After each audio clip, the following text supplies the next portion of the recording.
Fox Sports. We are Fox Sports. We are San Diego. Hold on, baseball world. This is San Diego, California. Rain in mid-May? You bet, but the Padres are ready to play.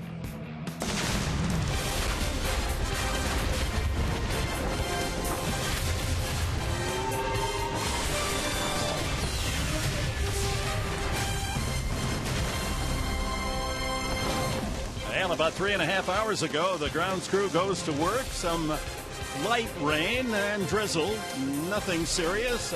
They did their work. That looks like we're in a torrential storm, but not bad. But it is San Diego and unexpected. And now the tarp removed. We're ready to play baseball. And what a homestand coming up. 4 with the Nationals, 3 with the Cubs, and tonight the opener, the hottest team in baseball, the Nationals of Washington. They've won 12 of 15 against the Padres back home with a winning record, 18-17.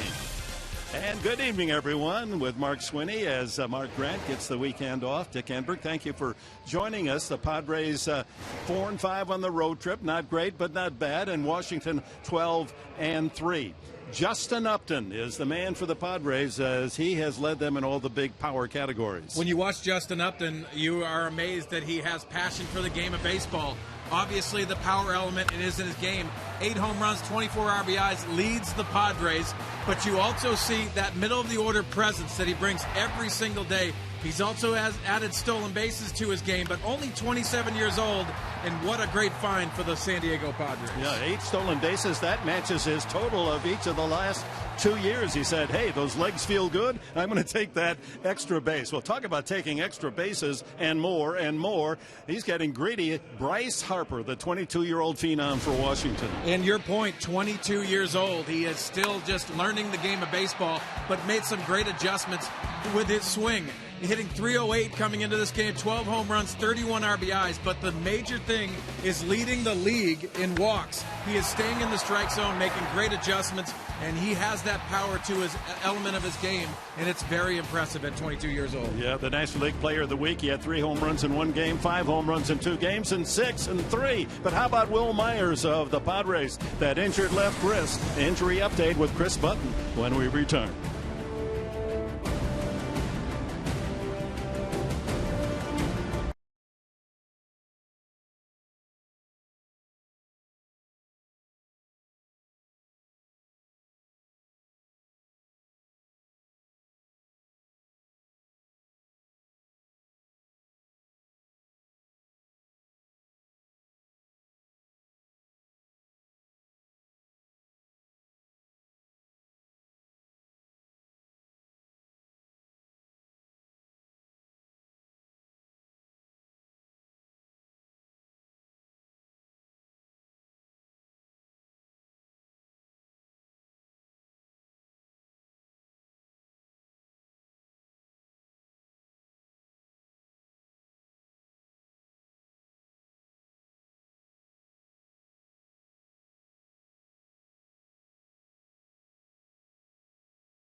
to San Diego. Game 1 between the Padres and the Nationals. And for the third straight game, Will Myers is out of the starting lineup with a left wrist injury. He met with doctors yesterday, and they've diagnosed it as left wrist tendonitis. The good news is that the team does not think it will be a disabled list situation, hoping that it will get better after 3 to 4 days of rest. Myers said this is the same situation, the same injury he had at the beginning of last year, and he knows trying to play through it would only make it worse, so he wanted to give some time to rest it. Here's more from Buddy Black on the diagnosis. Went through a number of tests, and actually the reports are pretty positive. He's got, pretty good case of tendonitis in the tendon right there at the wrist. It has some, medical name, but there's quite a bit of fluid that, surrounding that inflamed tendon, which is causing a lot of discomfort. So he had a cortisone injection yesterday afternoon. The doctors feel that should help the healing process. He's going to be down for a couple days, icing, just, some therapy. And we're hoping, in 2, 3, 4 days that, this might resolve itself pretty quickly. We won't know until then. So Will trying to stay fresh, keep his eyes sharp, so he watched Ian Kennedy's bullpen. We'll keep you updated on the next couple of days on his status. Will Middlebrooks will be in at first base today as the Padres start Game 1 of a 4-game series against the Nationals. The boys in blue back in San Diego. They got first pitch coming up.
Phenom Bryce Harper comes to town.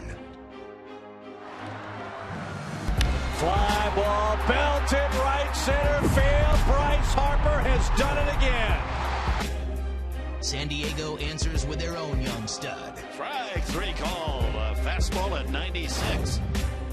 Baseball's brightest young stars look to shine tonight. Nationals, Padres, next. Put a little whipping cream and a maraschino cherry atop that chocolate sauce on Harper as we welcome you. Still a drop or two of rain falling here as we open this 4-game series against the Washington Nationals, and the Padres take the field. San Diego back home where they played very well on the season, and here's their lineup tonight. The Nationals, brought to you by Hyundai. Denard Span, an outstanding center fielder and leadoff hitter. Yunel Escobar, then Jason Worth. A slow start for the veteran Worth, but a very dangerous hitter. Bryce Harper has been absolutely sensational the last 10 days. Ryan Zimmerman at first. Wilson Ramos in a 15-game hitting streak. The catcher. Ian Desmond, a long ball hitting shortstop, although he's made a lot of errors this year. Danny Espinosa hits 8th, and then Doug Fister, the pitcher. Let's take a look at the scouting report for Tyson Ross, the big right-hander. Very good last time out in Arizona on last Saturday. Two-seamer has to be excellent of late. The last time he went out in Arizona, very good success with that two-seamer and the movement on it. But the changeup has to come into play. Put another thought in the minds of these Washington National hitters. Ross looking for his second win. He's been winless in the last 5 starts. And as we mentioned before, leading the league in walks is not a good thing. Padres defense brought to you by your San Diego County Ford dealers, with Upton in left and Kemp in right, and Will Venable getting another start in center field, with Will Myers protecting that injured wrist. Spangenberg starts at third tonight, Amarista at short, Jerko back in the starting lineup at second, and Will Middlebrooks with a vacancy over there at first. He's going to start for the first time as a Padre at the Big Pillow. Behind the plate is Derek Norris, and on the mound, Tyson Ross, 28-year-old former Cal Berkeley star. And here comes Span and the Nationals of Washington. Can the Padres cool them off? Maybe the rain's an open. Continues to drizzle here as Matt Williams' team has moved up within a game and a half of the New York Mets in the National League East. Span starts at 316, and we're underway. A high fastball. Yeah, pretty interesting weather elements that come into play, because you don't want your starter, especially when it's raining. And as you can see, coming down pretty good right now. That's a strike. 1-1. And Dick, that's the two-seamer that you got to have as we take a look at the raindrops. But for Tyson Ross, getting on top of that two-seamer and having that movement downward. This is a cell passing through. There are blue skies off to the left. A check swing foul by Span. Excellent speed, and couldn't pull back from that slider.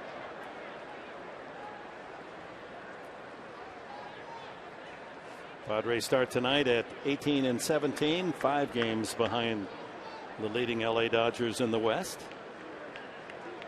And it's a college night tonight. Good to have the kids here with us. Many of them just finishing their final exams. 2-2. What better way to celebrate the end of a semester than coming to the ball yard? Tickets at $10 in advance and only $12 at the gate for kids with their college ID. 2-2. And now a full count to Span. Yeah, you can see Span takes that early step with that front foot. Try to eliminate too much timing aspects to the swing, and very consistent handling the barrel of the bat.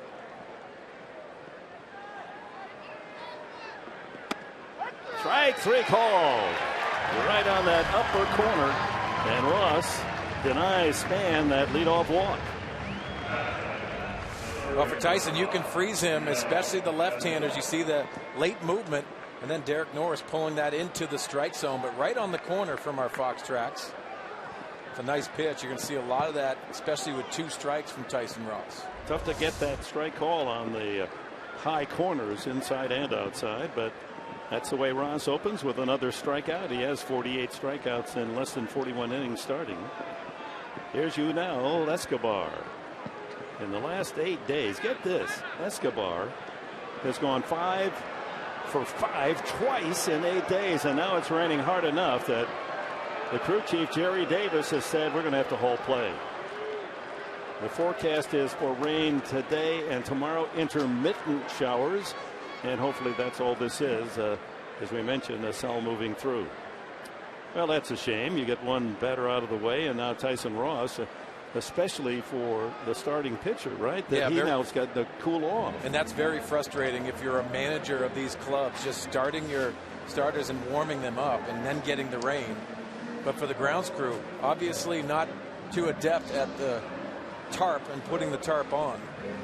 But it's frustrating, Dick, to just know that your starter is getting, and you don't want to lose them. It changes everything from that manager's standpoint. And that shot of Bud Black showed that frustration, shaking his head. It's only the 6th time in Petco Park history that we've had a rain delay. So, and then in mid-May, hard to believe, but with Southern California and a state just so hungry for from weather, the drought has continued that you can't complain. If you live here, you can't complain, even if you're the hardiest of baseball fans. Hey, there's a hardy group, huh? You got to come out, obviously in the weather forecast, but you don't want to believe it that it's going to rain. Like you said, Dick, we need this, and as the drought goes on, but you don't want to lose a Tyson Ross. He'll go into the clubhouse, try to stay warm, possibly throw in the batting cages down there just to stay loose. That's the difficulty, because it's the long layover when they put the tarp on. Little raindrops keep falling on your head on the public address sound system here. Brings back memories to this old man. Well, we've had 5 delays by rain and 1 by bees in Petco Park history, and we're not just buzzing here. That's the facts, man. The last rain delay against the Dodgers, I think that was the opening home series of that 2011 season. I can remember doing the introductions of the starting lineups on opening day, and light rain was falling. But there's only been 1 Petco Park rainout. I don't think that's going to happen tonight. We just have to be patient. Good news about all this is we get more Mike Pomerantz. Oh, I love a little bit more Mike Pomerantz. But first, other than Mike, better yet, here's Chris Button. Well, I wanted to follow up about what Mark Sweeney said. Buddy Black was asked during pregame today, how long of a delay would you let your starters sit out? And he said it depends. Most guys about an hour. He joked. He said Odris Martispanier, with as often as he can throw, he goes, I'd probably wait a 24-hour delay and still let him throw.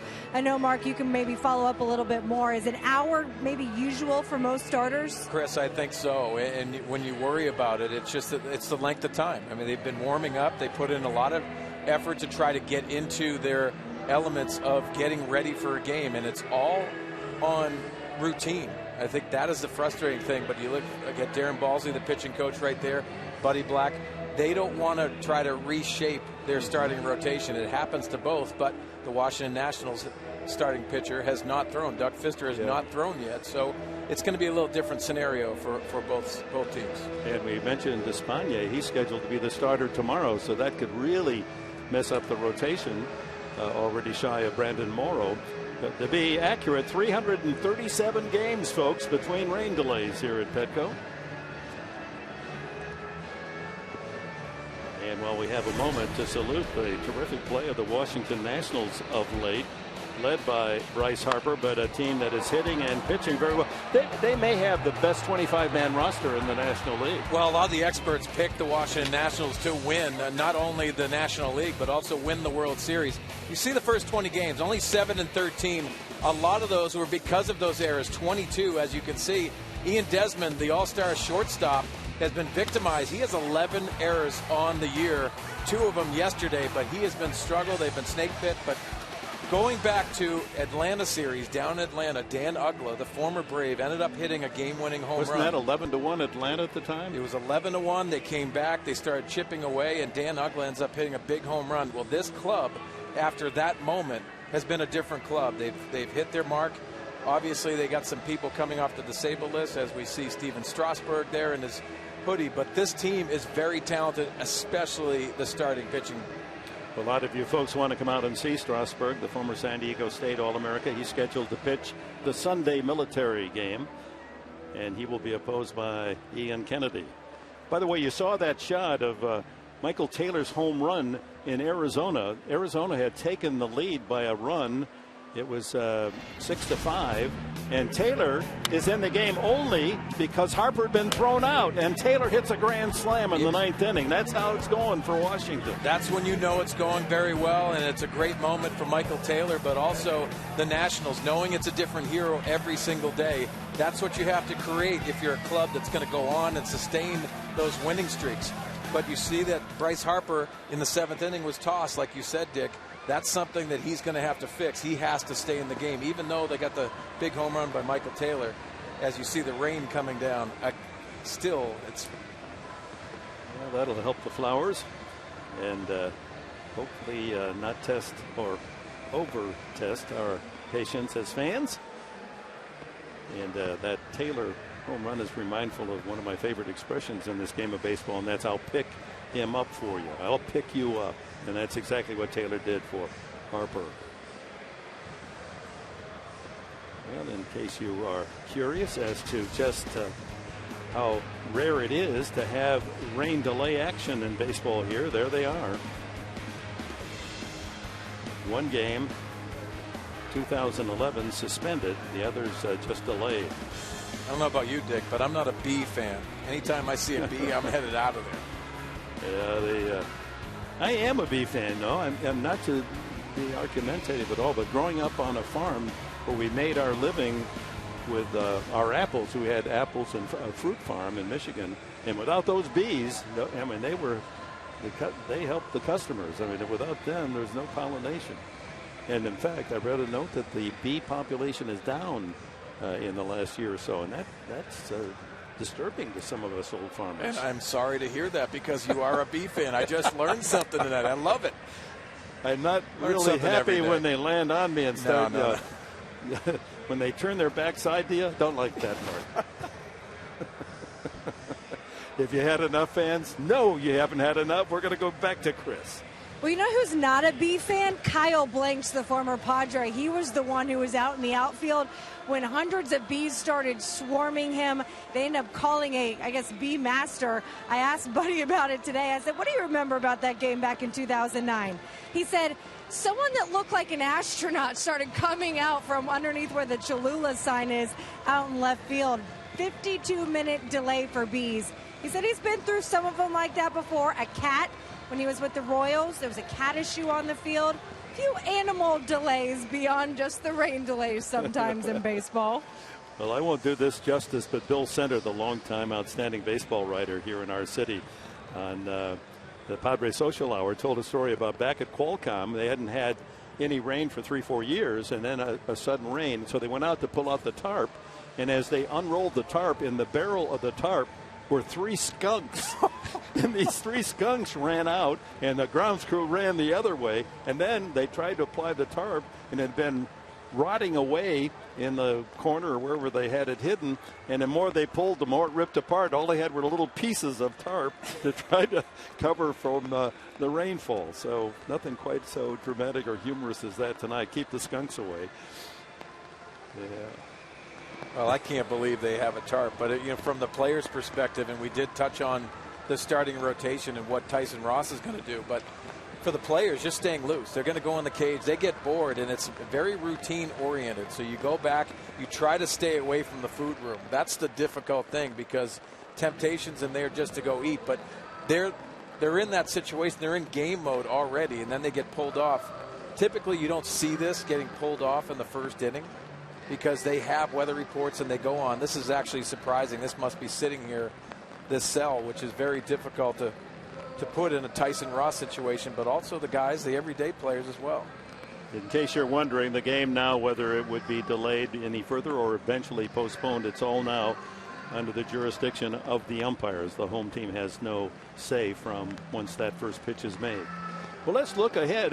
Hopefully we get this first game in, and it's a terrific weekend series. Here are the pitching matchups. I know a lot of you like to make your choice of game to attend based on the pitchers you'll see, and there's some good ones. Zimmerman goes for the Nats tomorrow against Espana. Then it'll be Max Scherzer.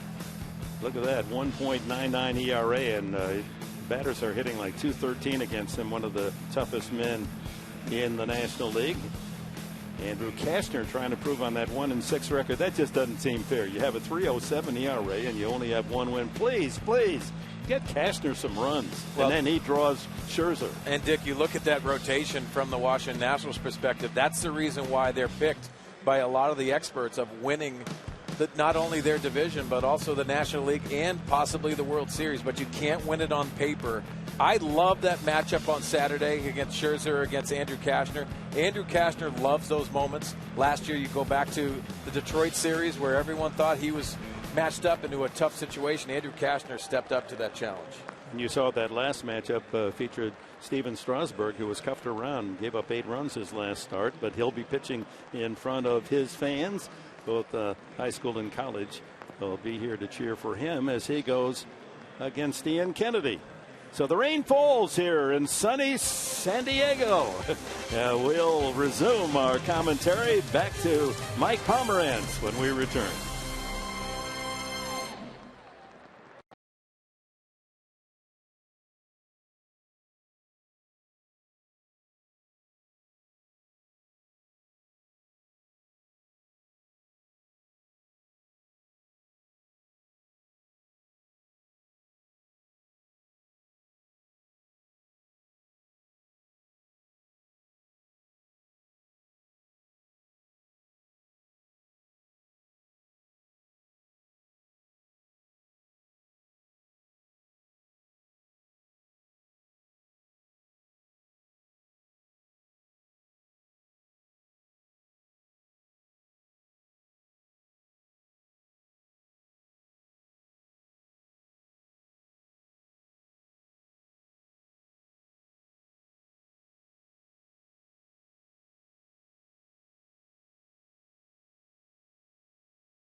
have had fabulous job in cleaning up matters. The tarp has been rolled back in place. Our Fryer ready to see some action. Nearly a 2-hour delay, and the big question was who will be the pitchers, and the answer is Tyson Ross, and he's coming back out. He must have kept warm during the delay and went out to the bullpen and got ready. And Doug Fister has tuned up for Washington. He's yet to throw a pitch, but had warmed up, and now a second time around for him as we're ready to go about 10 minutes after 9 o'clock in the evening. The first of 4 against the Washington Nationals, a team that has won 8 of their last 10 and 12 of their last 15. Umpiring crew, I believe is Jerry Davis, the crew chief, telling Bud Black and the Padres the latest weather news. I'm sure they have been watching closely the radar. There is more rain expected here in San Diego in the next 24 hours. Hopefully it'll stay away for 3 or 4. Well, Dick, you think about what happened in the Padres playing in Seattle last night, getting in San Diego 3 a.m. You wonder all the grind that goes on throughout the season. Well, this is grind time, and Buddy Black knows these guys are going to have to go out there and put on a pretty good show. Actually, Arizona benefited. Washington benefited because they were playing an Arizona day game.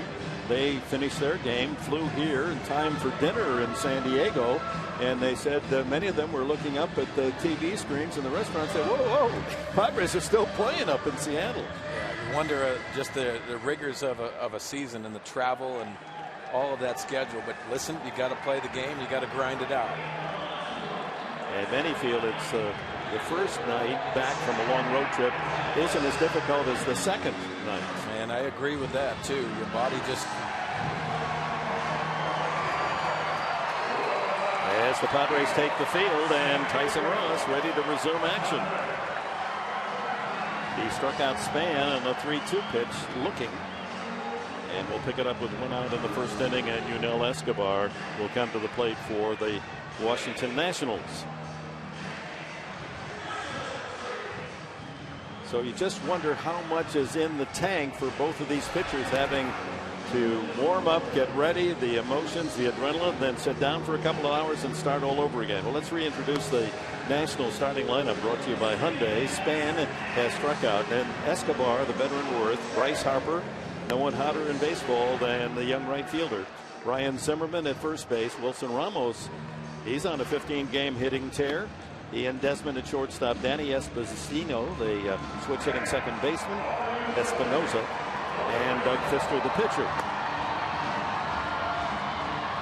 And a check of the scouting report, Mark Sweeney. Well, for Tyson Ross, already has a strikeout to his name and success with the two-seamer. Last start out in Arizona, much better with that two-seam success. And also put another thought in the Nationals' mind. Utilize that changeup, the third pitch in the arsenal of Tyson Ross.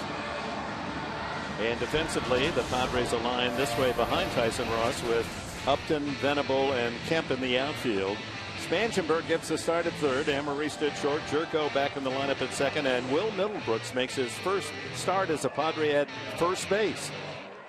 Derek Norris behind the plate for Ross, and the Padres defense brought to you by your San Diego County Ford dealers. And this is how the game began. A called strike 3 on a 3-2 pitch to Span, and then the heavens emptied, and the hard rain forced a delay of the game, which we haven't an official time, but it's close to 2 hours since the play was halted here in the first inning. So on we go. A rare occasion, rain. Baseball season, San Diego, and the fans did a terrific job of entertaining themselves, prompted by the big scoreboard and various musics, and a lot of dancing going on here. A lot of dancing. I love to see it. I love the energy in the ballpark, and they're ready for a game. Escobar hitting .333 and takes a fastball at 90. We had just mentioned that Escobar, a tremendous 8 days for him. 2 times in the 8 days. He went 5 for 5. To do that once in a season is pretty good. To do it twice in 8 days. A 1-3 put out, and we're underway with a second out. A breaking ball had Escobar out in front. The left fielder Jason Worth. He competing currently with Dale Thayer for the hairiest look in the National League.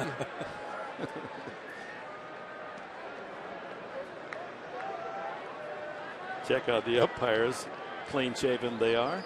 Randazzo behind the plate with Hoberg, Davis, and Cuzzy on the bases.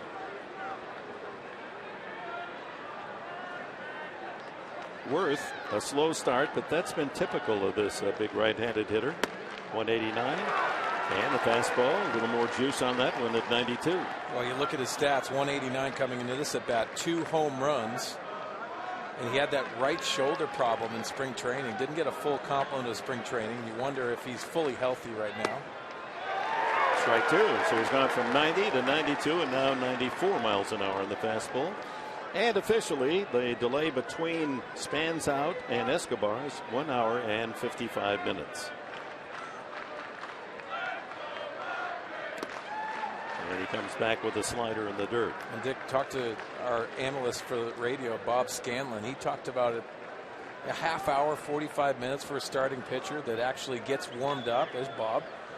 And he was talking about, that's typically a time frame that you start deciding. Well, this is a lengthy rain delay and raising some eyebrows with Tyson Ross out there on the mound. Swing and a miss. Strikeout of Worth, and that's it for the Nationals here in the top of the first inning. Corey Spangenberg will lead it off for the Padres home half of the first.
Toyota. Bud Black has him hitting this way. Corey Spangenberg, the speedy infielder, playing at third to lead it off. Then Venable, Kempen, Upton, their usual places in the middle of the lineup with Derek Norris behind the plate hitting fifth. Then Jed Jerko, his swing has improved. Will Middlebrooks, a home run last night in Seattle. Was it last night? Doesn't it seem like days ago? And Lexi Amarista hits eighth, and then Tyson Ross. Doug Fister on the mound. Scouting report brought to you by Verizon Wireless. Well, the 6'8" right-hander, heavy dose of fastballs. It's a two-seam fastball. The velocity is down a little bit, and he works very quickly in between pitches. 13, 15 seconds, right around there. He gets the ball and gets going.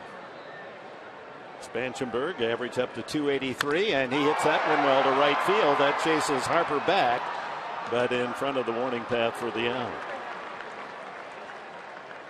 And the defense for the Washington Nationals reads this way, with Jason Worth and Bryce Harper at the corners of the outfield, and Span will patrol center field. Escobar, Desmond, Espinoza, and Zimmerman on the infield with Ramos behind the plate for Fister. Will Venable, last 4 games, 8 for 16 for Will.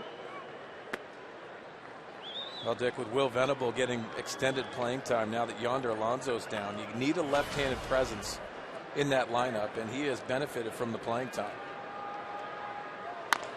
Chops that one to first, and Zimmerman with a flip to the pitcher Fister for the 3-1 putout. And a look now at the keys to the game tonight, brought to you by your San Diego Honda dealers. Well, we touched on it. The Nationals, by many experts, are picked to win the World Series. It's passing the test for the Padres tonight. This is a good test. And then win with pitching and timely hitting for the Padres. That pitching has to get them deeper in ball games and get that ball to Craig Kimbrell. Washington under Matt Williams last year, 96 and 66. Steven Strasburg, the ex-Aztec, back in San Diego. Has to feel good for him. Well, Matt Kemp, hoping the home cooking will help him snap out of a early season slump. 4 for the last 37, so his average down to 264, and he drills that one to left center field. Yeah, slows it down in the wet grass, and Kemp takes a big turn and will hold with a long single. Well, that's a good sign. Solid single for Matt Kemp. Saw some adjustments against Seattle last night, and if we take a look at the swing from Matt Kemp, this ball is elevated. What Matt has to get down is that front foot. Then the bat speed comes. Everything works within that, and you see the contact point, head down on the baseball, and that's a picture-perfect swing. Nice swing by Matt Kemp. It's got to feel really good to start the game off. Brings up left fielder Justin Upton, Padre leader in home runs and RBIs. And he takes strike one at 86. Well, for Pfister, the velocity is not important to a sinker baller. It'll throw the changeup and also the slider curveball mix to go along with that, with a lot of fastballs to right-handed hitters. Ground ball into left field for a base hit. So Upton follows Kemp, back-to-back base hits, and the Padres threaten here in the bottom of the first inning. Well, if we take a look at the location, this ball is elevated. For a sinker baller, it flattens out when it's elevated, and Justin Upton takes advantage of it. You can see that elevated right around that hip area, and a perfect swing by Justin Upton. So the two big guns in the middle of the lineup for Bud Black are aboard for Derek Norris, hitting .295. Second in the National League in 2 base hits. That would play rather nicely right here.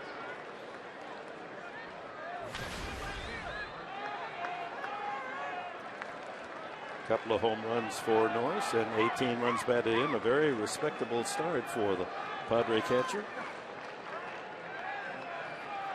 Well, if you're wondering about Pfister, because he presents a long shadow out there on the mound, he is tall, 6 feet 8 inches. And you see the outfield playing deep in the outfield. The reason why I say that, with a sinker ball, you tend to move up. That ball is drilled to left field. It's way back, and Norris will touch them all.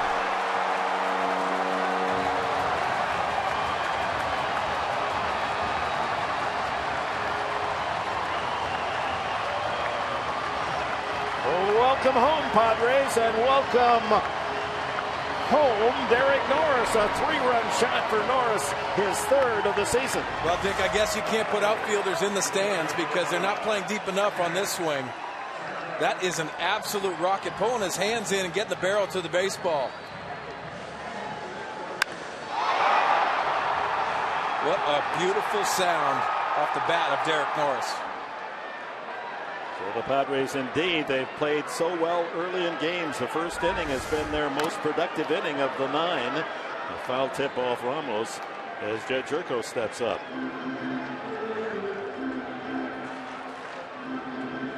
Bat speed at contact, almost 100 miles an hour for Norris, his 3rd homer of the year, and that boosts his RBI total to 21. Yeah, Ramos took a shot on that foul ball. He's going back just to check inventory. Yeah, his dentures.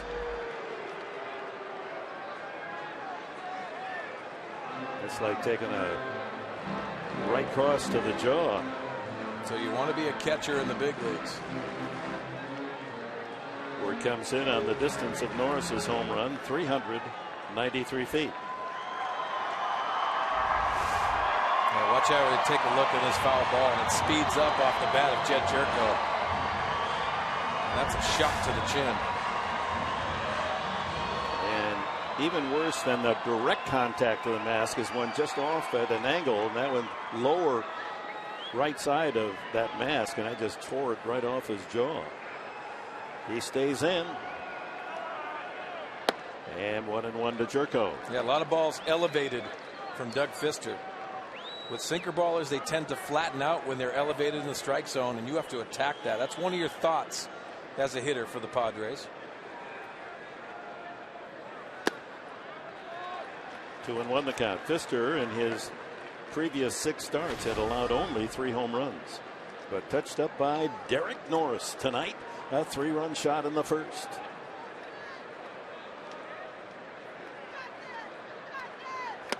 Ball 3.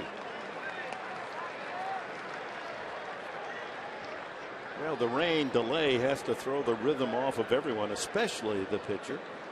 And we expected both Ross and Fister to find their way early. That's in there. Full count. Well, for Derek Norris last night, saw him in the locker room. He took a shot in his last at bat, got hit on the tricep area. He said, you know, the way I look at it, when I get foul tips, I think I'm going to be locked in. Ground ball pulled foul. Started laughing at that because you think about the amount of foul tips that Derek Norris has taken as a catcher. And he takes one off the tricep last night, gets hit. He's back in there. You know, I think he's one of those fan favorites, the new Padres, of just the style of baseball that he plays. Tough guy. Up the middle, base hit, Jerko. 4 straight hits with 2 outs by the Padres here in the first. And that'll bring up Will Middlebrooks. Such an improved approach for Jed Jerko. Constantly say when you're locked in and you square yourself up to the plate, you let your hands work through the swing. And that's the improvement that Jed Jerko has made with the help of Mark Kotze and Alonzo Powell, the hitting coaches. Middlebrooks, a home run last night, his 4th of the year. He's hit in tough luck all season long, and he hits this one right at the center fielder. Span makes the catch with a slide, and that's it for the Padres in the first, as Middlebrooks denied again a ball that just wouldn't die soon enough. But Derek Norris's drive didn't land until a bleacher right has a souvenir, and the Padres lead 3-0.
And thanks to a 3-run shot by that guy, Derek Norris.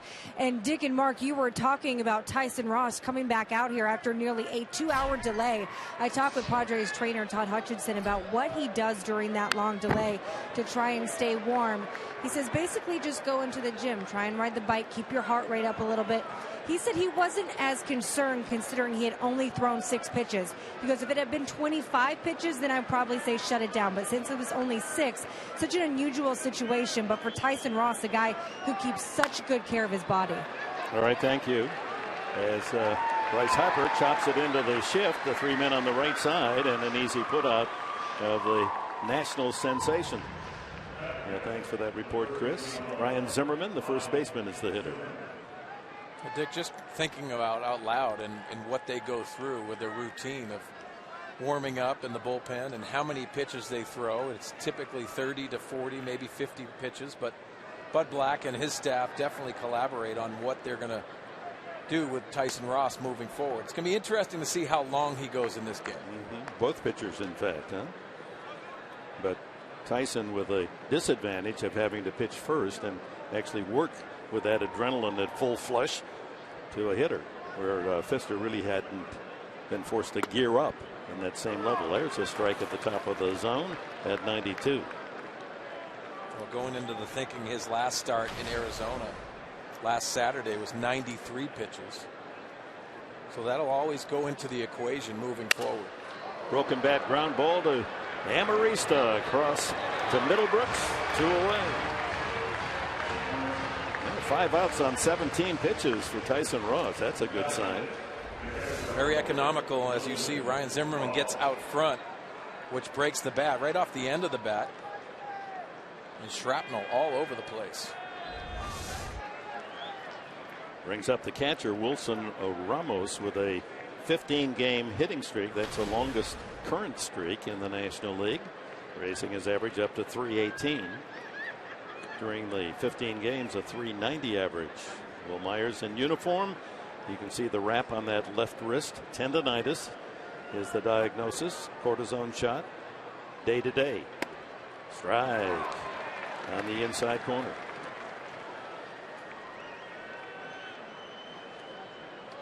Five up, 5 down for Tyson Ross.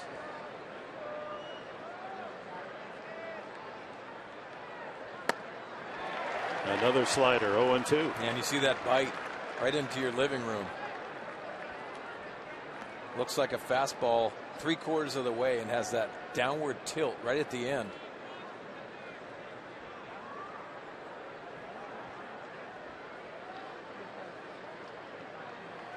And another, and it's effective. A 3-pitch, 3-slider strikeout of Wilson Ramos. 3 Ks in the first 2 innings for Tyson Ross. Bottom of the second, Lexi Amarista will lead it off for San Diego.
Brought to you by your San Diego Lexus dealer. By Petco, what we feed them matters. By Sony, the leader of 4K Ultra HD. And by GMC, precision matters. High deep drive to left field as this bottom of the second inning Opens with Alexi Amarista flirting with the long ball and Jason Worth pulling it down at the edge of the track. Tyson Ross knows how to swing the lumber. He's got a couple of hits and 13 at bats. Doug Fister the same. He has 3 hits in 13 trips.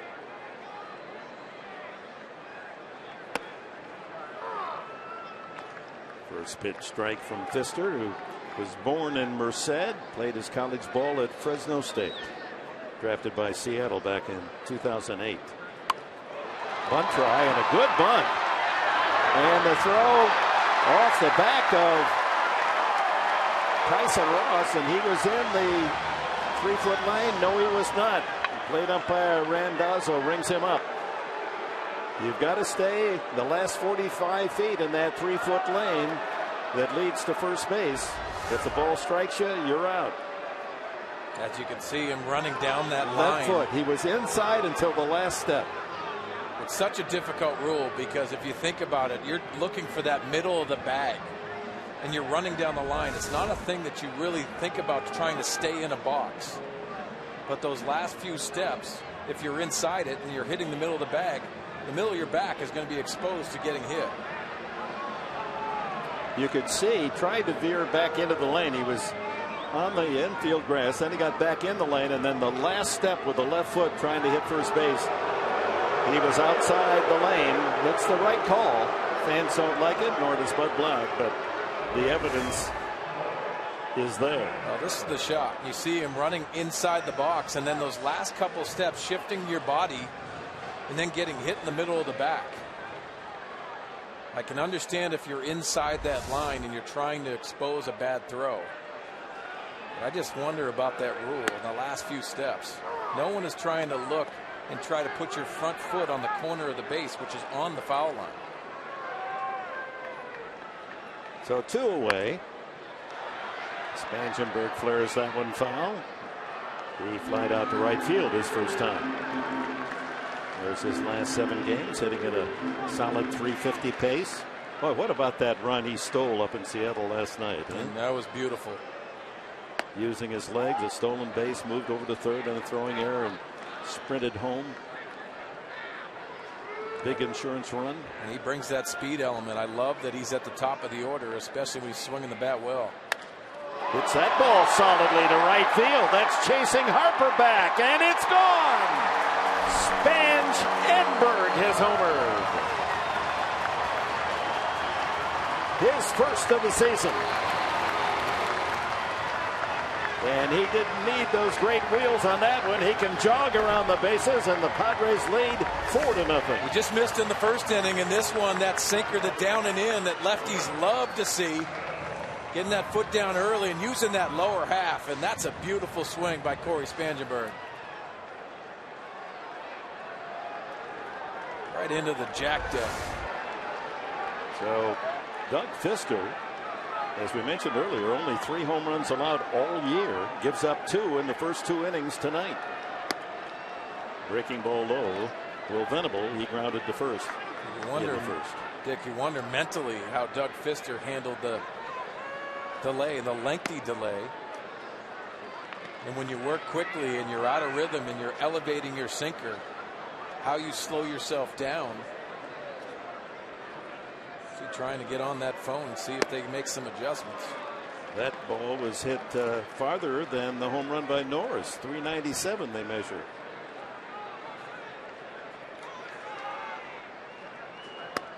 That's a strike. 3-1. We're seeing an aggressive approach from the Padres tonight, executing their plan. And definitely capitalizing on mistakes. And ball 4. A 2-out walk to Venable. The first free pass from Fister.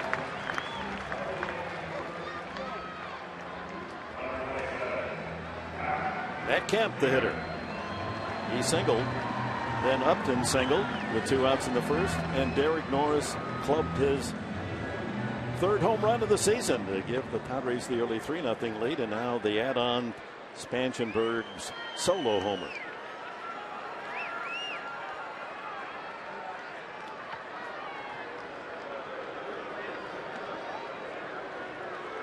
In fact, the Washington team has allowed the fewest home runs in Major League Baseball coming in, only 18 all year. There's another base hit for Kemp. A line shot over shortstop Desmond's head.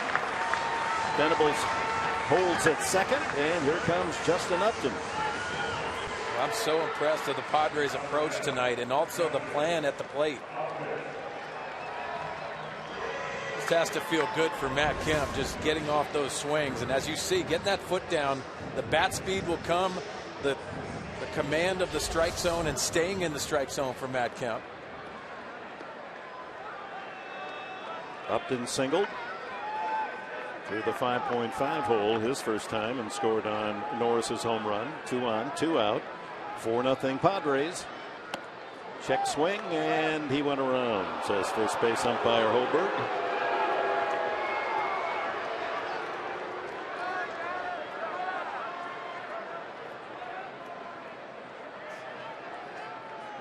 Nothing surprising about the power production of Upton as a Padre. What is surprising is stolen bases, leading the team with 8 steals. Asked him about it before the game tonight. He says, my legs. He said the last couple of years he sold 8 all season in 2013 and 8 in 2014. He said, but this year he feels healthy. Well, he's been aggressive on the base paths.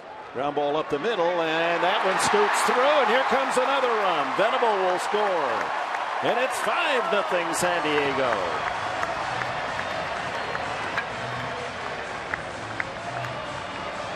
That's just a strong man hitting a baseball. He just powered that one through the middle of the infield.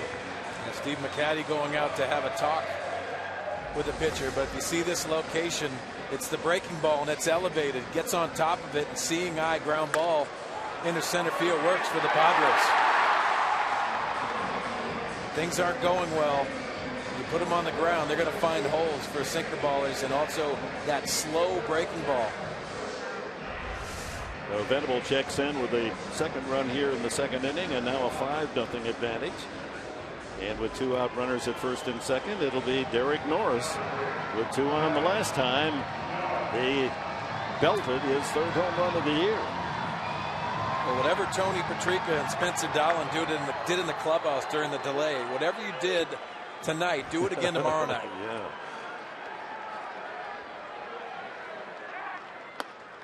Ball 1. Here's the home run by Norris. He just pulls his hands in, and what a beautiful sound. He's got that pull power off the facade in the second deck and smiles around.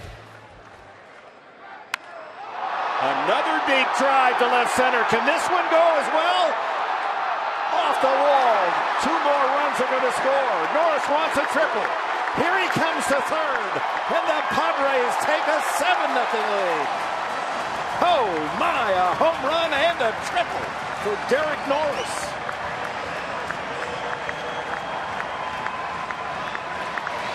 Well, Dick, listen, if you think about it, a cycle has never happened in the San Diego Padre uniform where you get the home run first and then you get the tough one out of the way. Take a look at this swing. This is a mistake pitch over the middle of the plate. This is a beautiful swing and then takes off. Sees the play in the outfield. It rattles around on the outfield fence, and he's sliding in. Easy triple. And Norris with his first triple of the season has 14 doubles. At Oakland last year, he had a triple. He's only had 2 in his career prior to tonight. What a start for him in 2 innings. Home run, triple, and 5 runs batted in. Curve ball misses to Jed Jerko.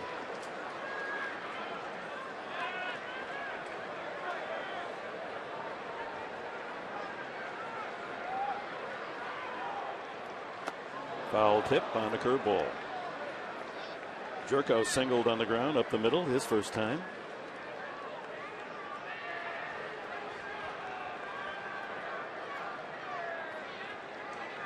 Well, Norris, that last drive off the wall was in the deepest part of the yard in left center field. Just missed the second home run, second 3-run homer by about 3 feet. Outside. Yes, just Going to be interesting the rest of the night, weather permitting. Norris should get at least 2, 3 more at bats to get a single and a double for that elusive cycle in Padre history. And I love that. Swing and a miss. And Jerko goes after one outside, and the inning comes to an end, but not until the Padres score 4 more. Corey Spangenberg with his first homer of the year. That made it 4-0, and Norris follows with that 2-run triple.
In the game, and Derek Norris has been the thunderbolt for the Padres with a 3-run homer and a 2-run triple.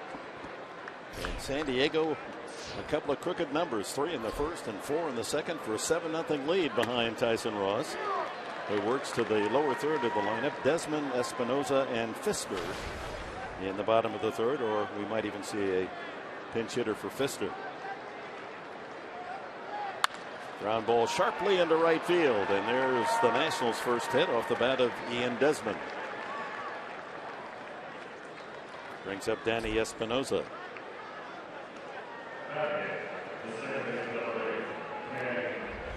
A very aggressive swing by Ian Desmond, elevated fastball, and he goes the other way with it.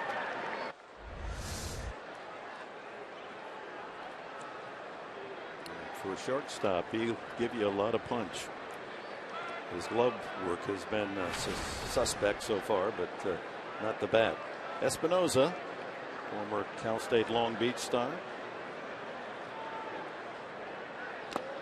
Well, tip, strike 1. Espinosa has hit more home runs than any national switch hitter. Of course, they're only into their 11th season as the Washington Nationals,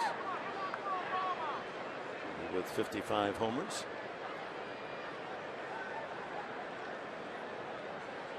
What a group of shortstops the 49ers of Cal State Long Beach that produced a quartet of major leaguers, one after another. Espinosa joining Evan Longoria, Troy Tulowitzki, and Bobby Crosby, all making the bigs. Who are those guys? Wow.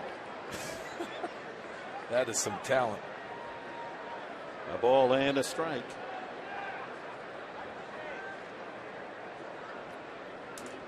More power left-handed Espinosa, better average right-handed.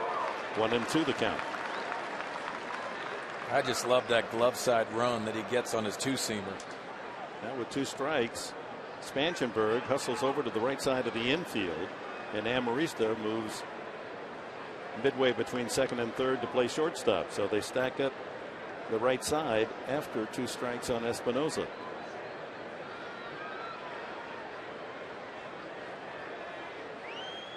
Got him. 4 strikeouts for Ross. And the pitcher, Fisker, will stay in the game. Oh, this is a power slider. That's a wipeout slider.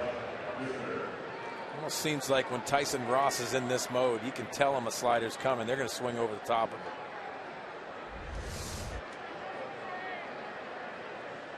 So 1 out. Fisker, as we mentioned, not a bad hitter, 3 for 13, has a double.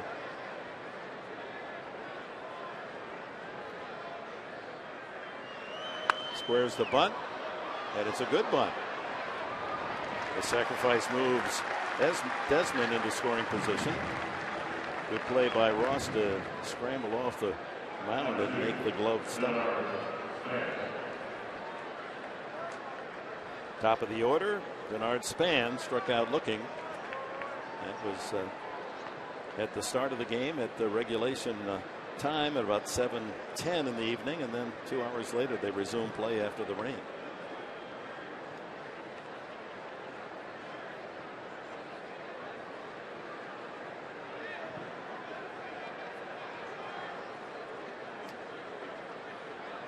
Span, a .316 hitter here in the first month and a half. Ooh, what's wrong with that pitch? Oh, Dick, you wonder with this Washington Nationals and the long road trip. It's 12:46 their time. Some of the elements that come into play and what you have to deal with in a regular season. That slider was right where Ross wanted it, but not called a strike. Ball 2.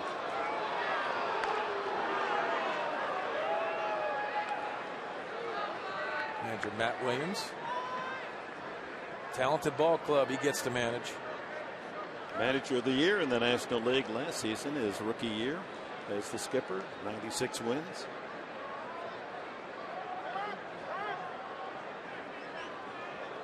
Well, Ross tonight with 4 strikeouts has reached 300 in his career. That's the fastest in San Diego history to reach 300.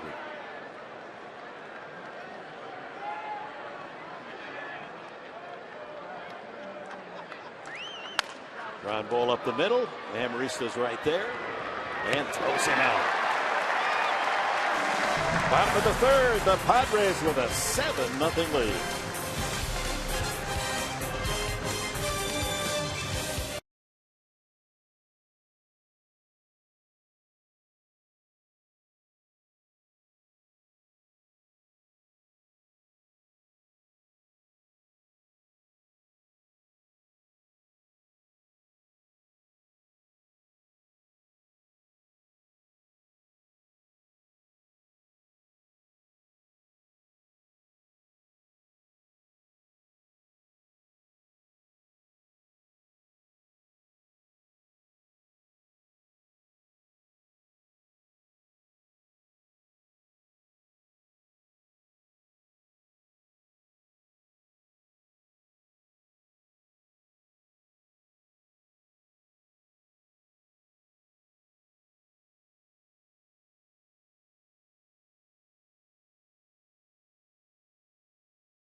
Sweeney rips it into the corner. That's going to be extra bases. Randa will cruise home easily. Mark Sweeney has done it again. He's thrown 3 fastballs, pinpoint control right on the outside corner. There's the changeup, nicely smothered by Sweeney, and the ball game is over. Boy, the Padres have played. Who is that man, that handsome first baseman? I can't believe I had a glove on. Great moments in Padres history, brought to you by Geico, featuring Mr. Mark Sweeney. I'm just happy that I gobbled up that ground ball for the future Hall of Famer Trevor Hoffman. Meanwhile, back to the real action tonight. As this pitching change brought to you by El Cajon Ford. It's Blake Trinan on the mound. Blake Trinan in his 15th appearance on the season. You see the ERA at 4.50, but power fastball sinker combination. He can get upwards of 99 miles an hour. But wild in the strike zone at times. See the lefties having success. 370 average. Boy, how about Doug Fister? Talk about taking a bite out of your ERA. 2 innings, allowed 7 earned runs on 8 hits, 2 home runs, and a 2-run triple. I think you got to tip your cap to the Padre hitters having that great approach tonight, capitalizing on those elevated sinkers by Doug Fister. Fooled on that curveball is Middlebrooks, who was denied a hit as his dying looper into center field was snared by Denard Span on a good play.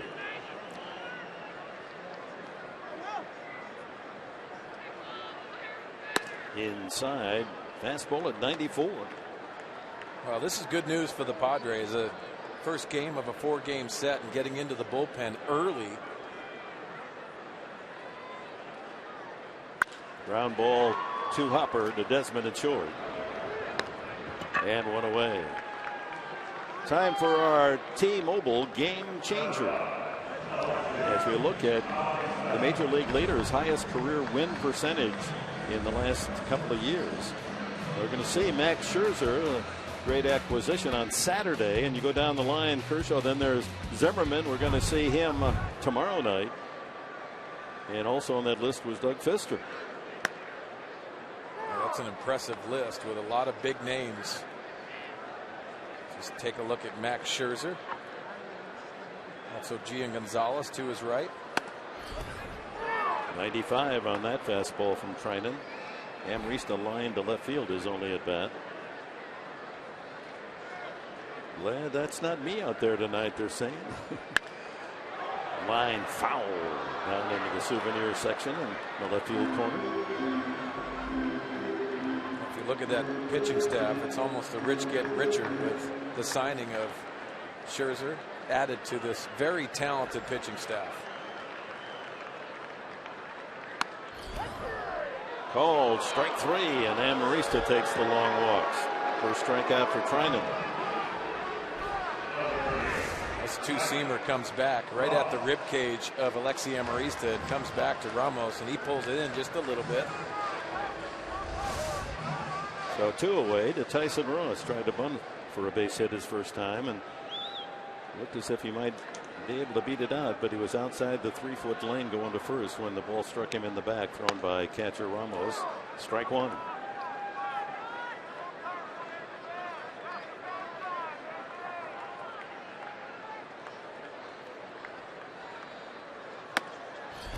One and 1. 95 again on the fastball from Trinan, who played collegiately at that baseball powerhouse South Dakota State. The Jackrabbits. He's pumping the fastball in there, isn't he? It doesn't look very wild in the strike zone to me. It's like he's got that 2-seamer working tonight. Stays alive, Tyson. I always wondered as a starting pitcher, and you get the run support early. 2 outs in this inning. You just wonder if you don't want to make an out, but it's okay to get back on that mound and stay in that rhythm. And that ball chopped fair, and Ramos makes the play, and the inning is over. 1-2-3 as Blake Trinan restores the order for the Washington Nats.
base.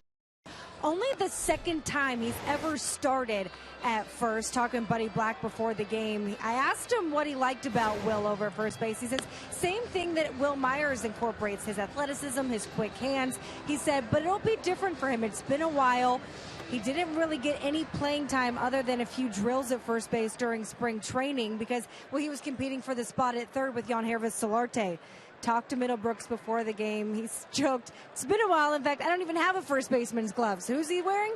Yonder Alonso. Let him borrow his glove for today. Well, thank you, Chris. And very good athlete over there in Will Middlebrooks. And you see Yonder Alonso getting treatment for that injury that he has. But listen, you got to go with an athlete and also a big target over at first base is Will Middlebrooks.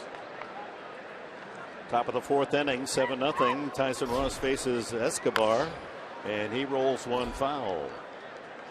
Worth and Bryce Harper to follow here in the top of the fourth inning for Washington.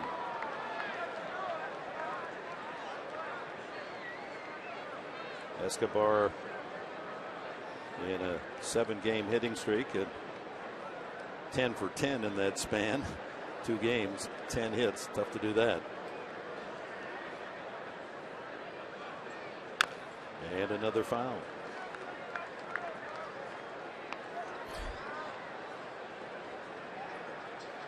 Well, tomorrow night, same time, 6:30 here on Fox Sports San Diego. It'll be Despaigne for the Padres against Jordan Zimmerman. He's 2-2. Zimmerman, a 2-time All-Star the last 2 years. Another foul. That's slider just smothered, staying alive is Escobar.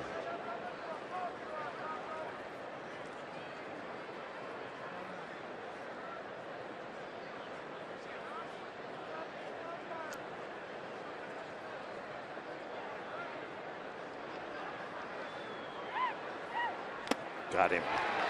Foul tip. Norris clutches it. Strikeout number 5 for Ross. Saturday, MLB returns for another doubleheader of division rivalries, starting with the Braves taking on the Marlins. Then the Pirates square off against the Cubs. Coverage begins at 10 a.m. on your home for baseball every Saturday. Fox Sports 1 and streaming live on Fox Sports Go. Looking in from the right field corner. Jason Worth, he can't find that slider. That slider's biting tonight. Worth struck out swinging this first at bat.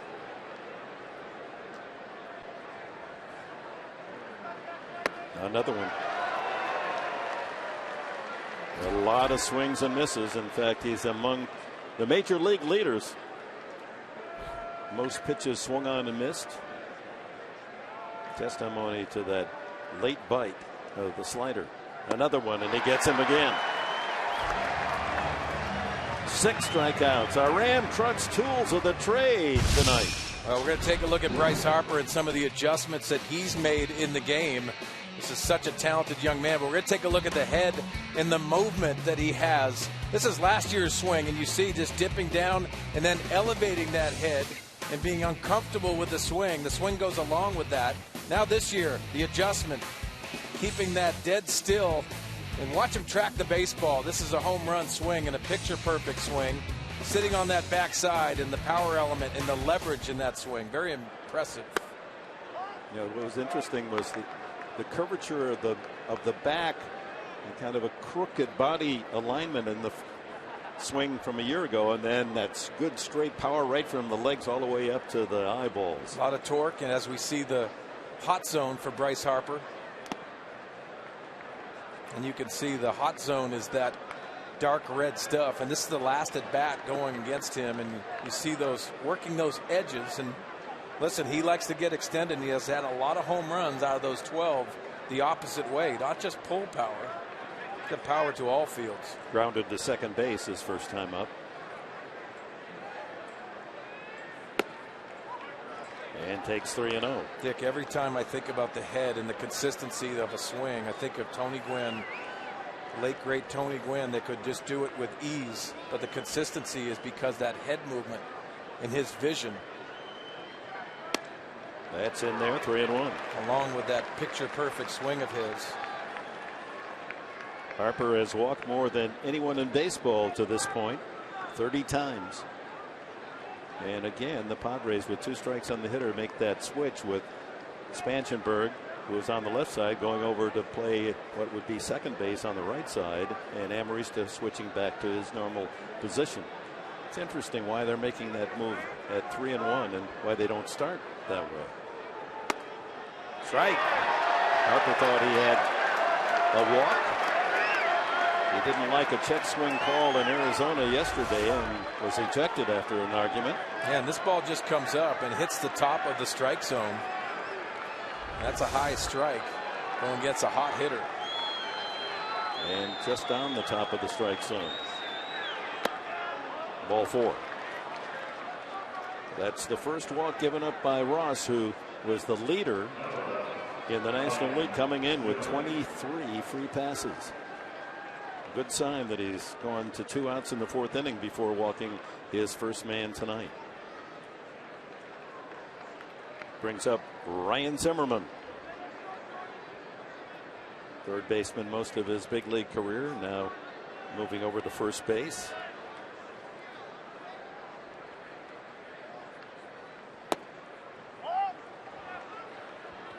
You see Will Venable in center field. Ryan Zimmerman loves, this is his power, to right center, trying to cover that big area at Petco Park, that right center area.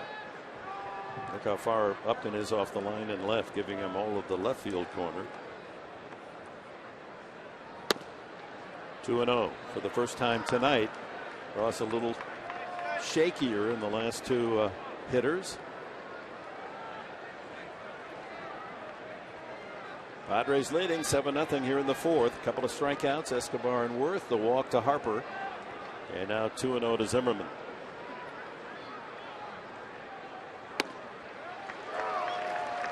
Just to get me over slider, 2-0 slider.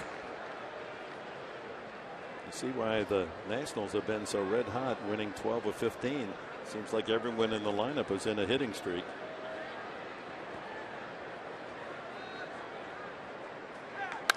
Up the middle, that's a base hit.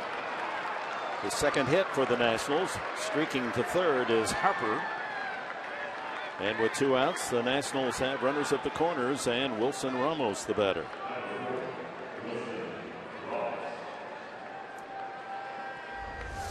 Just good hitting by Ryan Zimmerman. The 2-seamer was down in the strike zone, and you could see Harper just taking off first and third. Good base running with Will Venable shaded to that right center area.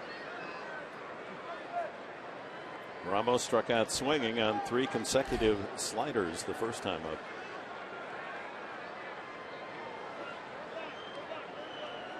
Look, you joined in on a early football game, huh? San Diego with a touchdown extra point, leading 7-0. And another slider. Well, looks like Ramos is going to get those until he can at least foul one away. He swung and missed at 4 in a row now. Well, it just indicates the type of look coming out of Tyson Ross's hand. Has that fastball look, and you have it in the back of your mind. You know he loves to throw it. And a ground ball through the right side, and the streak continues. And there goes the shutout as Harper scores.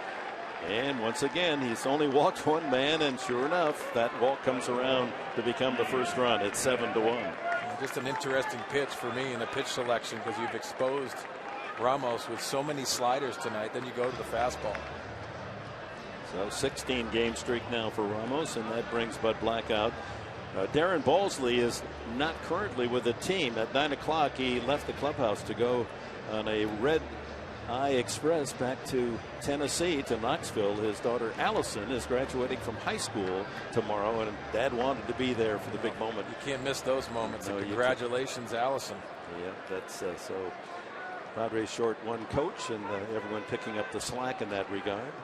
As we see our pitch arsenal for tonight, heavy on the slider. The breaking ball is the slider for Tyson Ross. And watch out, this National team can play long ball in 1 swing, and they're right back in this. 7-1 the score, 2 men on, and that ball pounded foul. Desmond singled through the right side for the first national hit in the 3rd inning. So after striking out Escobar and Worth, Harper worked Ross for a walk. Zimmerman a ground single to center, and Ramos found the open hole on the right side. Drive in his 17th run of the season. Desmond missed a good pitch there, didn't he?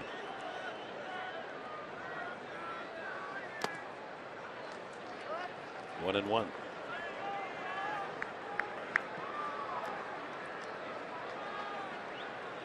Well, the Padres home from a rigorous road trip, 3 stops.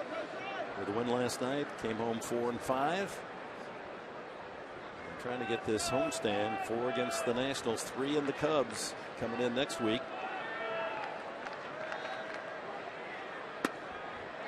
Outside. The opponents have been tough for the Padres, and the record proves it. The last 35 games, 27 of the teams had a winning record. In the next 10 games, Washington, Cubs 3, at Dodgers 3, all with winning records. So you're going to have to beat the best here in this string. 2-1. That's in there with a fastball. Yeah, that's a good 2-seamer right there. A pitch with conviction. That down and away fastball. See him just hitting that target. Derek Norris sits on that outside part of the plate. Good late action on that 2-seamer. Nubbed up the first base side, and foul ball is the call. Foul ball. Ross tried to get to it as quickly as he could to get the easy out, but it just kicked foul. So back go the runners to first and second. Close.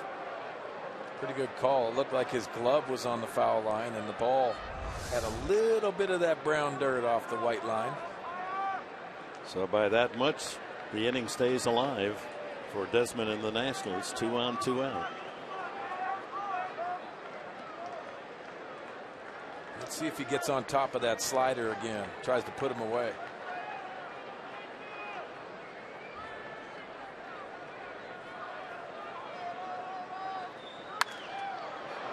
Hammered foul down the right field side, well back into the second tier. I think Ian Desmond was thinking the same thing, because that fastball he was late on,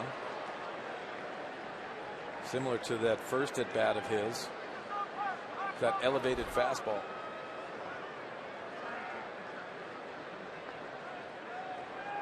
Seven to 1, the Padres in front. 2 outs here in the 4th. Run home. 2 on, and 2-2 coming up to Ian Desmond. Ground ball swept to the left side. Amarista better hurry and gets it there in time for the force. Nationals get a run. Padres coming up bottom of the 4th, leading by 6.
Padres baseball brought to you by Sequan Casino. Only 30 minutes from Petco Park.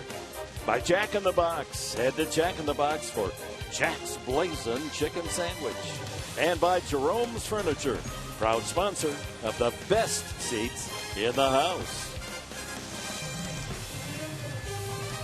Those best seats in the house have all been fried by the ushers so that fans can enjoy the action in true comfort. Folks up there at the top of the Western Metal Supply Company enjoying a libation as action continues in the bottom of the fourth inning, and Corey Spangenberg last time up jolted one to right. Talking about using your legs for Corey Spangenberg. What a beautiful swing. The first time just missed a home run, flew out deep to right field. 397 feet for his first home run of the season. And Venable and Kemp to follow. Any base traffic at all, we might see Derek Norris here in the fourth. Norris with a home run and a triple already. Padres' 47th baseball season, and not as yet a player to hit for the cycle. And Norris has the two tough ones out of the way. He's a doubles machine. Leads the team in doubles. 2-1 to Spangenberg. Oh, he's going to have opportunities. Take a look at that salad behind Bud Black, too. It's impressive. So it's salad when it's straight, but it's moss when it's curly. Yes, and he doesn't want to put dressing in his salad during the game. He's a gamer. Nice beard, good salad. To left field, and that one's drilled well. Worth going back, and he's hit another. Spangenberg goes opposite field and touches them all.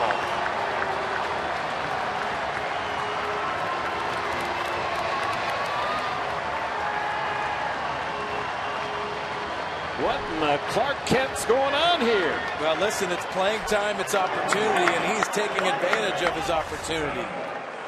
First home run is to right field, then an elevated fastball. He goes the other way. You have to use your lower half to get length in that backspin. And that is just a perfect swing by Corey Spangenberg.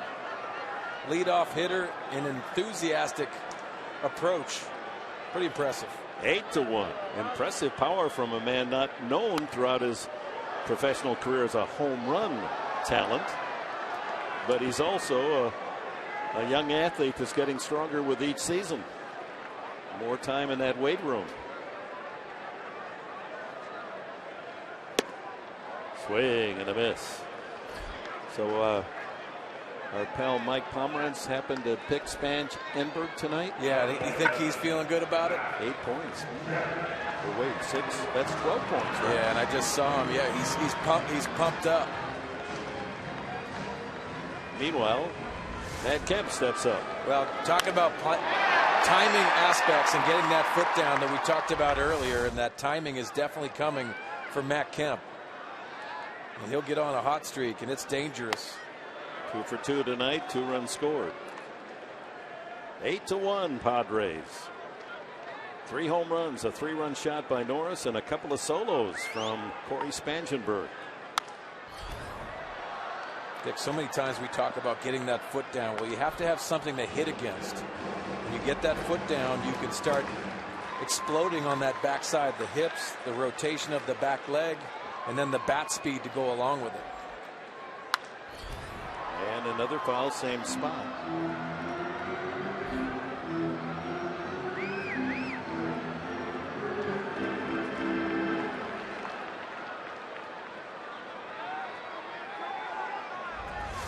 Well, if you look at that foot down and then the explosion of the bat.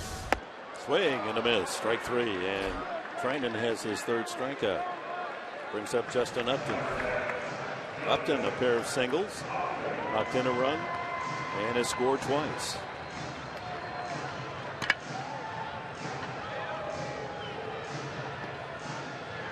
What a difference home and away for Justin Upton this season.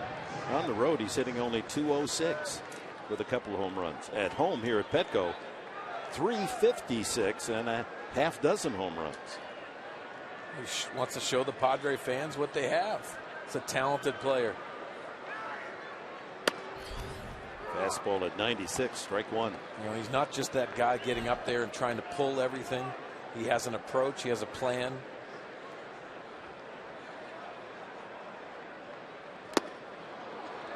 Good stuff from Trinan. I'm seeing they're all jumping on that fastball because of the velocity and the movement, which will expose them to that breaking ball, which has happened this inning. There's the evidence of a much better hitter at Petco than on the road.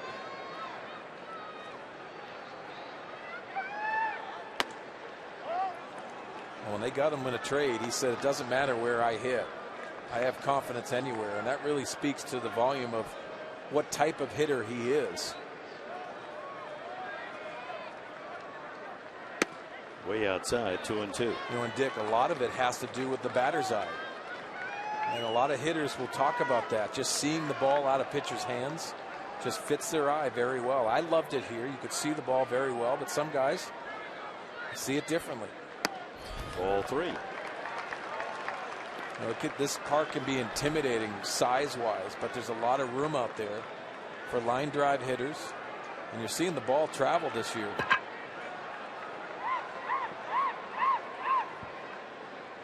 Swing and a miss. Got him on the breaking ball. Strikes out the side, does Trinan, but to lead off the inning, Corey Spangenberg followed his home run in the second to right field with a home run the other way. And the Padres lead it 8-1.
For the Nationals, there it's in. Rain, rain, rain. How about an update? The DraftKings players to watch tonight.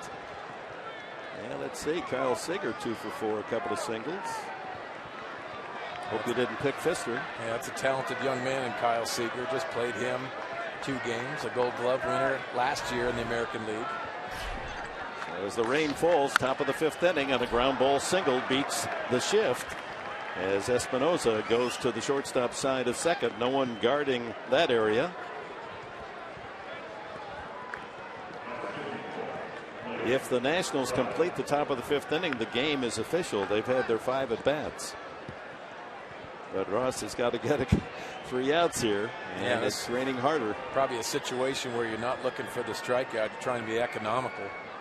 Trying and probably putting down the bunt here. Just get an out.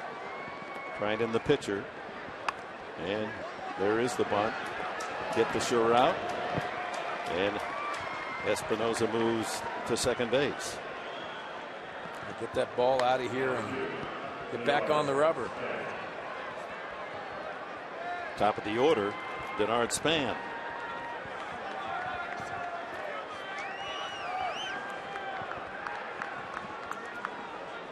If you're just joining us, there was a nearly 2-hour delay after the very first out. Span struck out. Then the rains came, and play didn't resume until after 9 o'clock.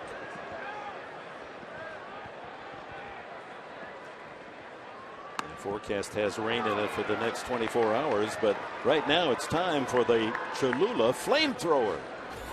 And we're going to take a look at 94 miles an hour, and that is hot sauce.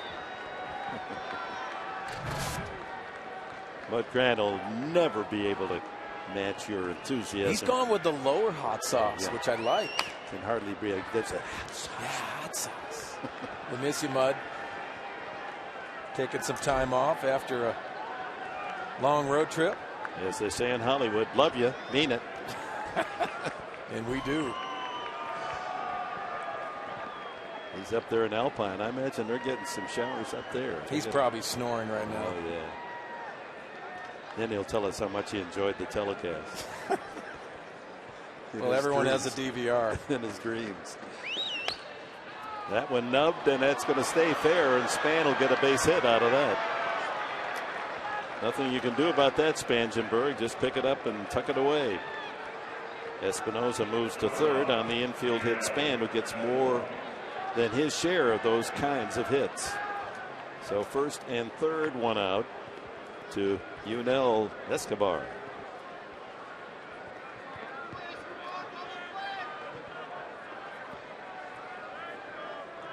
Jason Worth moves into the on-deck circle, then Bryce Harper. The game up in Los Angeles has been delayed in the 6th inning, with the Dodgers leading Colorado 4-1. Dodgers got a rain win in 6 innings at Colorado 2-1, and now might get another. Here you're already the best record in National League West. They're 15-3 at home, and you're going to get another short game win. And you're great. You get all the breaks, it seems. This would be a perfect time for a double play. There goes the runner. And the throw by Norris, not nearly in time. Oh, nice play by Jed Jerko. Well, they stay out of the double play with the steal by Span, who has his third stolen base of the season. Yeah, that's not an easy play with the slide in with Span, and then Jerko getting on the short hop.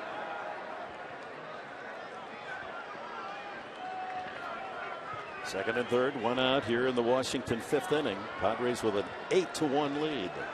Well, Escobar likes to take it to right center, right field in these situations. 3-0.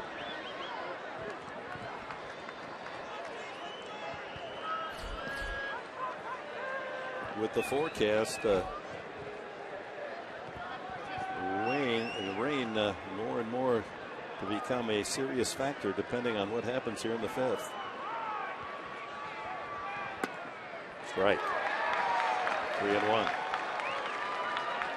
Boy, with a 7-run lead, even though 2 men are aboard, make him hit his way on. That's exactly right. And for Tyson Ross, you don't want to act like you're not getting a good feel for the ball.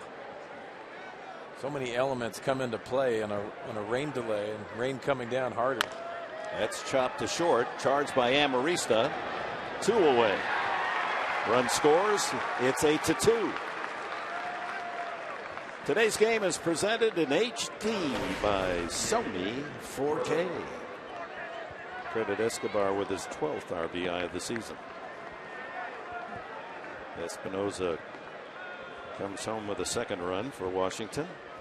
And here's Jason Worth, up twice, struck out twice.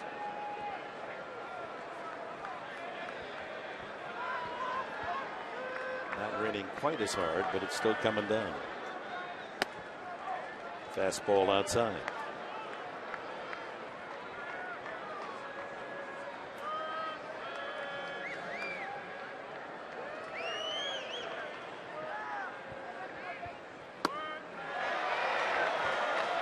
Still got the good slider. Yeah, the challenge if you're a hitter is the beads of rain coming off the brim of your helmet. See guys drying off the barrel of the bat. Plus for Worth, it's going to mess up his hair. I don't have that problem. A check swing foul. 1-2 now. Well, again, Tyson Ross continuing with that hard slider.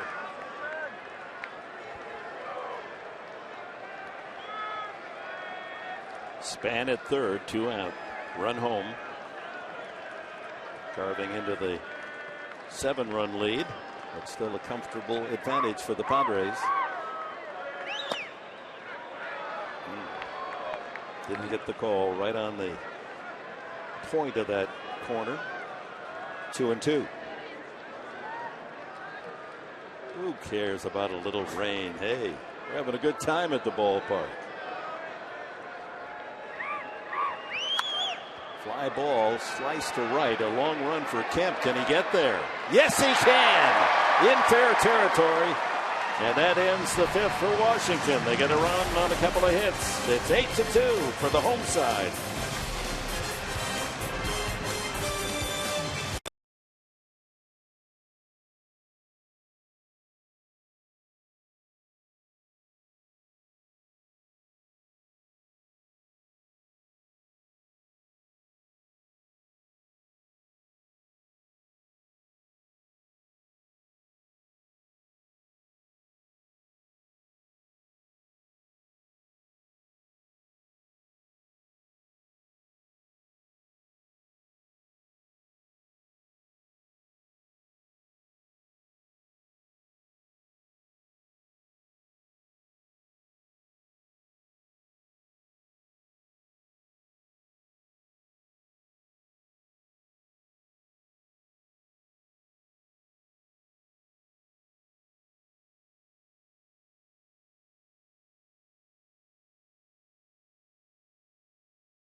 Brought to you by Mercury Insurance.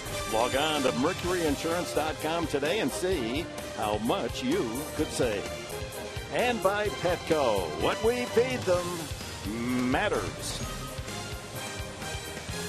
And by Jerome's Furniture, the best seats in the house.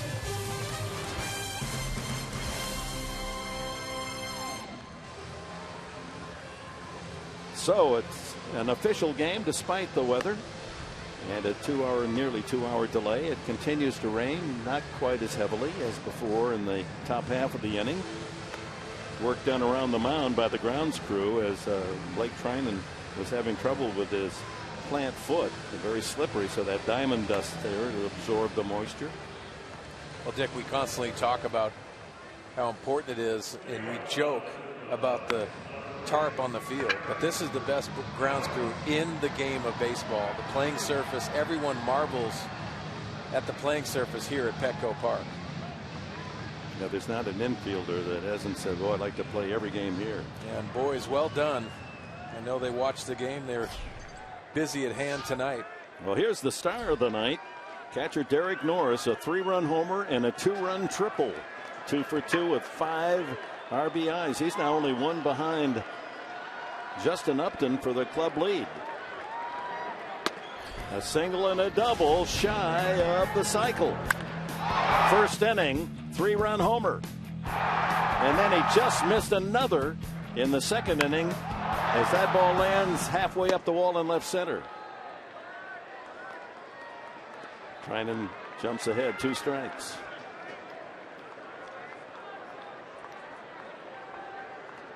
Just impossible that the Padres, in nearly 250,000 at-bats in their history, have not had a man hit for the cycle, single, double, triple home run. Almost 250,000 at-bats. Wow. I want to see it. I want to see it tonight. Pretty good pitch. A breaking ball just inside, apparently. A double and a single shy of the cycle, and he's got a bunch of doubles, second to third best in the league. 97 from Trinan, and that one barely missed. And Ramos tried to pull that into the strike zone. Umpires don't like that too much. They give you some liberties.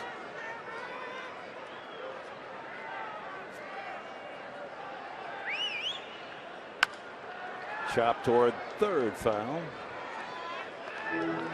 So if you're just joining us, after the rain delays, the Padres in the first inning with 2 outs, Kemp and Upton singled and Norris homered 3-0. Then in the second inning with 2 outs again, Spangenberg hit the first of his 2 solo home runs to make it 5-0. Then a walk, single by Kemp, RBI single Upton, and a 2-run triple from Norris. And they had jumped on starter Doug Fister for a 7-0 lead. Spangenberg has added another solo home run for the 8th run for the Padres, while Washington picking up a run in the 4th and a single run in this top of the 5th inning for an 8-2 score. Ground ball left side, gloved by Desmond. The long throw is in time. Flirts with the single. Desmond closes the hole.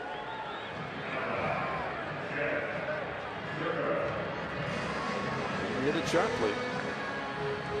Brings up Jed Jerko. We talked about how many at bats, but how many games? Maybe it's more pertinent. 7,363 games. Too many. Yeah. It's hard to believe. No hitter and no cycle in Padre history. Oh, a lot of near misses. A single and a strikeout for Jerko. And many visiting media in disbelief say, how could that possibly happen, especially with a guy like Tony Gwynn getting all those hits. Ground ball right side. Espinosa throws out Jerko, 2 away. And our closed captioning tonight brought to you by Wiener Schnitzel. 2 out. Will Middlebrooks will step up. Was it Preston Gomez who was the manager and took Gwynn out when he had a double, triple home run, but the game was so lopsided he just thought he'd give somebody else a chance to play. Typical of Tony, doesn't even complain. No, it didn't matter for Tony. He probably thought he had plenty of opportunities. He could have come up with a single blindfolded. The easiest way for Tony Gwynn, and it never happened. Middlebrooks has flied out and grounded out. 1-1. Well, Trenton's got good stuff. And at the moment, I don't see any rain falling.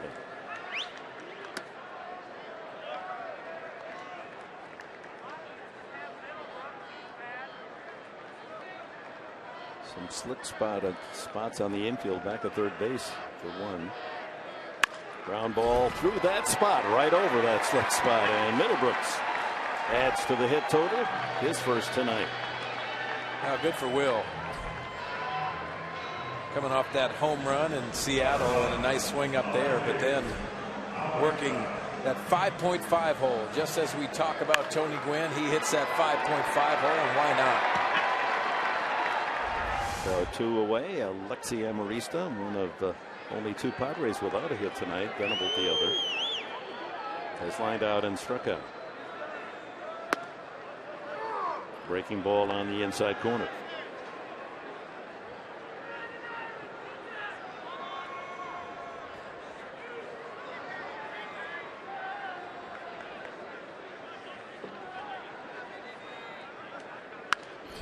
Sprays that one foul off to the left.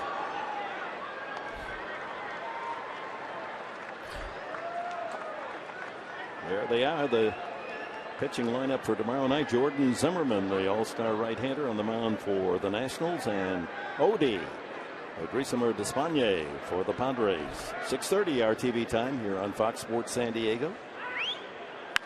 Another foul.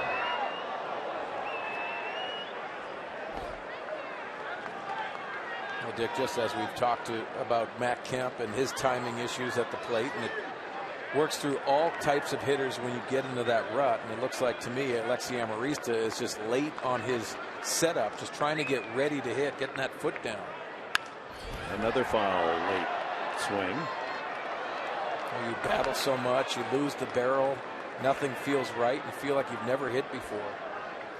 But you're constantly trusting the process. You're working on your craft in the cages during batting practice. Hopefully it translates into the game.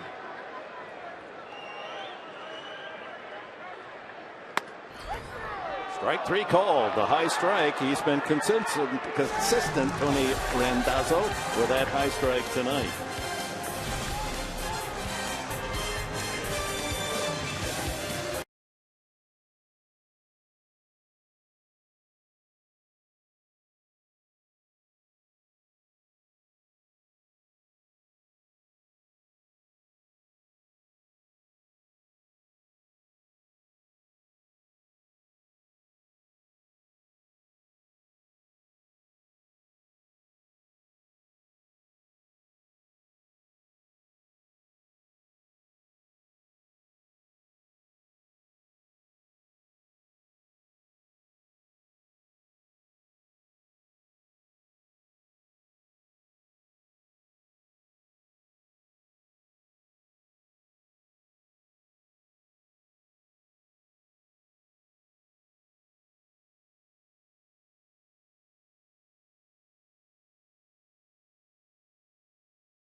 They struck early, a 3-run homer in the first inning off the bat of catcher Derek Norris. They didn't stop in the second inning. Corey Spangenberg, his first home run of the year.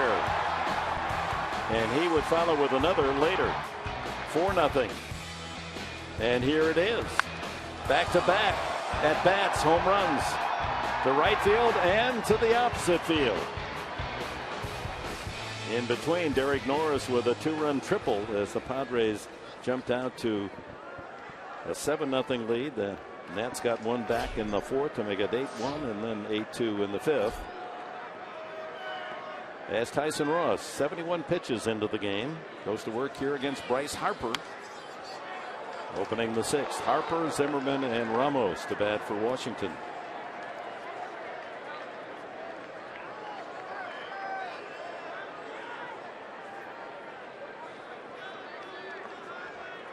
Harper has grounded to second, walked and scored. In the dirt, 1-1. Dick, as we said in our open, only 22 years old. It's hard to believe. For Bryce Harper, he's never faced a pitcher younger than him. Even going back to high school, probably. Just puts things in perspective and the type of talent and what's coming next. I mean, for 3 straight seasons, he's been the youngest player in the National League. Dale Thayer says, take that, Jason Worth. I got it going too.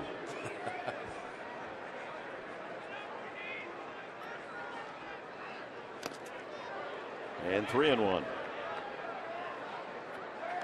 All the more remarkable that Harper is leading the league or sharing the lead in home runs and second in RBIs when he walks so much. They're not giving him good pitches. He's having to select one out of an at bat and hope he can do something with it. 3-1. He takes here 3-2.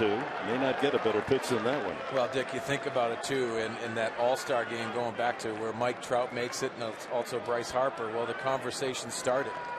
Well, Mike Trout has gone to that next level and Bryce Harper is right behind him right now as you see the numbers being put up. The walk totals, staying in the strike zone. And the adjustments in the game have been very impressive. And the patience to say it's okay if I walk. That's the second time tonight, and builds his major league lead to 32 walks in just 36 games. I'll talk about Trout and Harper, and the numbers favor Mike Trout. But as you mentioned, that Harper's moving fast. Yeah, and I think a lot of those numbers are skewed a little bit because Bryce Harper has been injured at times. Last year with the thumb injury against the Padres. Losing time with that. But such talented young men, and you have to be very encouraged the way baseball's going. The young talent in this game. Mike Trout, obviously, we love watching him play. Yeah, Harper played in only 100 games last year because of differing injuries. Here's Zimmerman. 1-0. Grounded to short and single to center.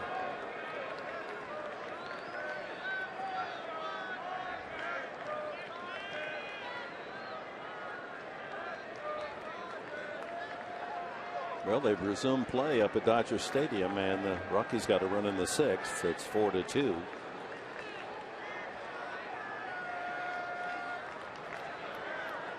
Dick, you think about this game and only 3 active players.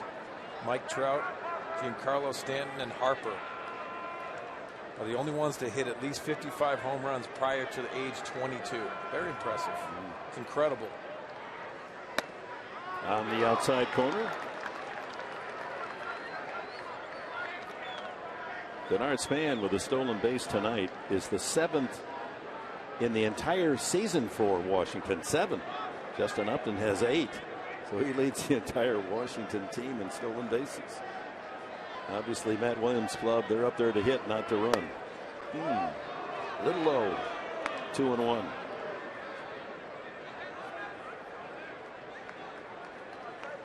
Matt Williams, what a career he had.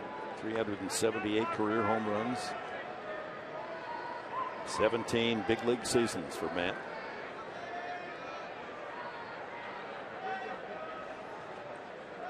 There he goes.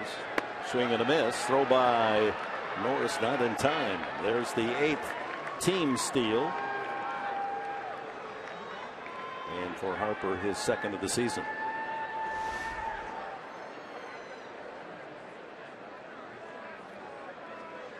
So 2-2 to Zimmerman with no one out and a runner in scoring position.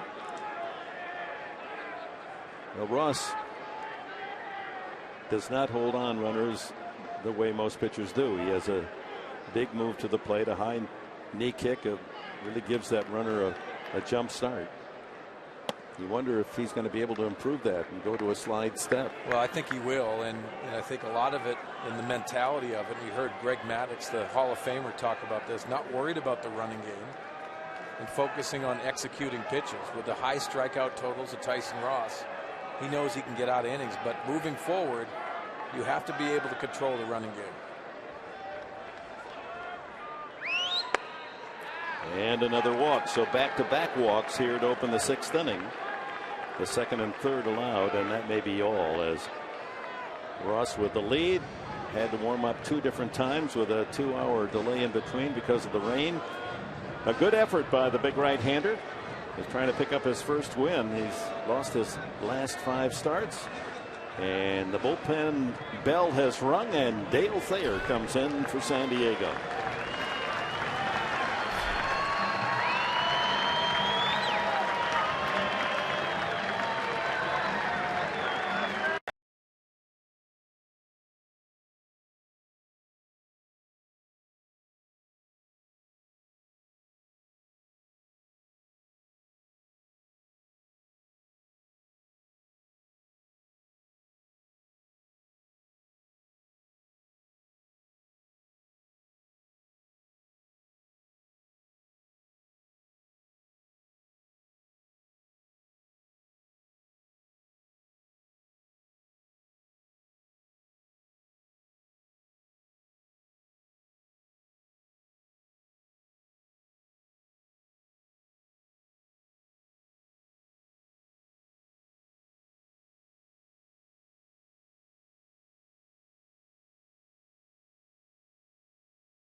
in the rain and out of the rain.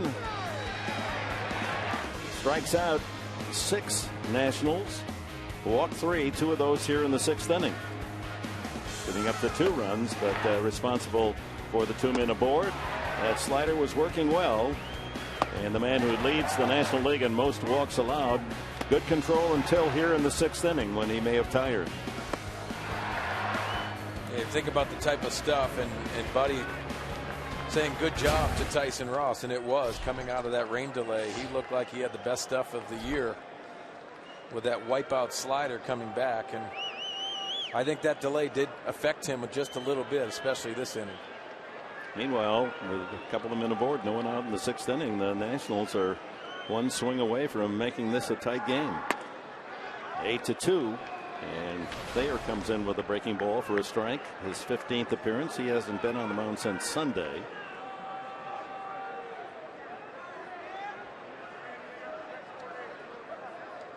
Ramos with a single and 2 trips. Right field, Kemp positioned perfectly. Tagging is Harper. He'll advance to 3rd. 1 away.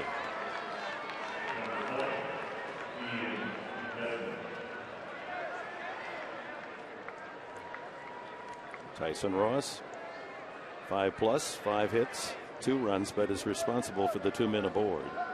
3 walks, 6 strikeouts. Under the conditions, that's A grade for Ross. Exactly. Tremendous effort. You know, he was asked, do you want to go out there? And he takes the ball. That's the big thing. Ian Desmond, a single and a ground out to short.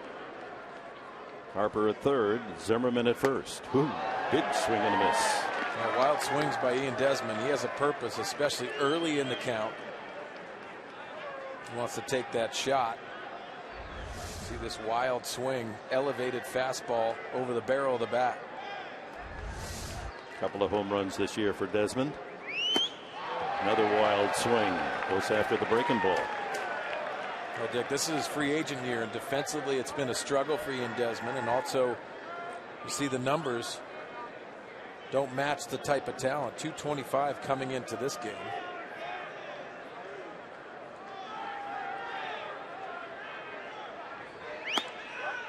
Strike 3 called. There's the high strike. 2 away. That'll bring up Danny Espinosa.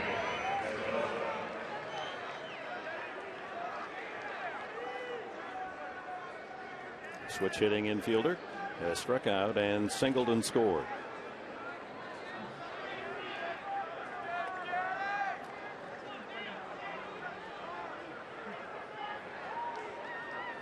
Clint Robinson, left-hander, loosening in the Washington pen. Strike 1. Check that. Clint Robinson is in the on-deck circle. And say, wait a minute, loosening in the pen. Clint Robinson, he's a position player, but he's pitched this year. Went an inning. Ooh. And actually, a 9th inning in Arizona in a blowout game and struck out Aaron Hill. Oh, man, that's one of the at-bats you definitely don't want to have. 83-mile-an-hour fastball. It's an uncomfortable at-bat, and it's a no-win situation. 1-1 the count. And 2-1 now. You know, for Dale Thayer, you've seen a lot of run on his fastball. Typically, you'll see that 4-seamer getting up, as we see Matt Grace, left-hander, loosening.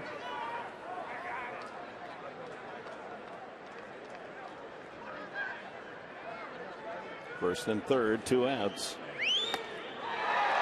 2-2. Yeah, a lot of run on that fastball. Dale is so confident in his fastball, proud of that. You're seeing a 2-seamer now and a lot of run.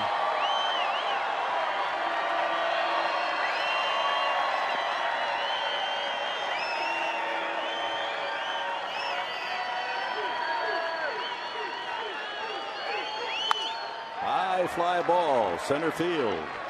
Venable waits for it to come down out of the night, and the inning over. Good job by Thayer. Inherits 2 on, no one out, and pitches out of the 6th.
And welcome back. We advance to the bottom of the 6th inning. Abraham Almonte is going to pinch hit for Dale Thayer.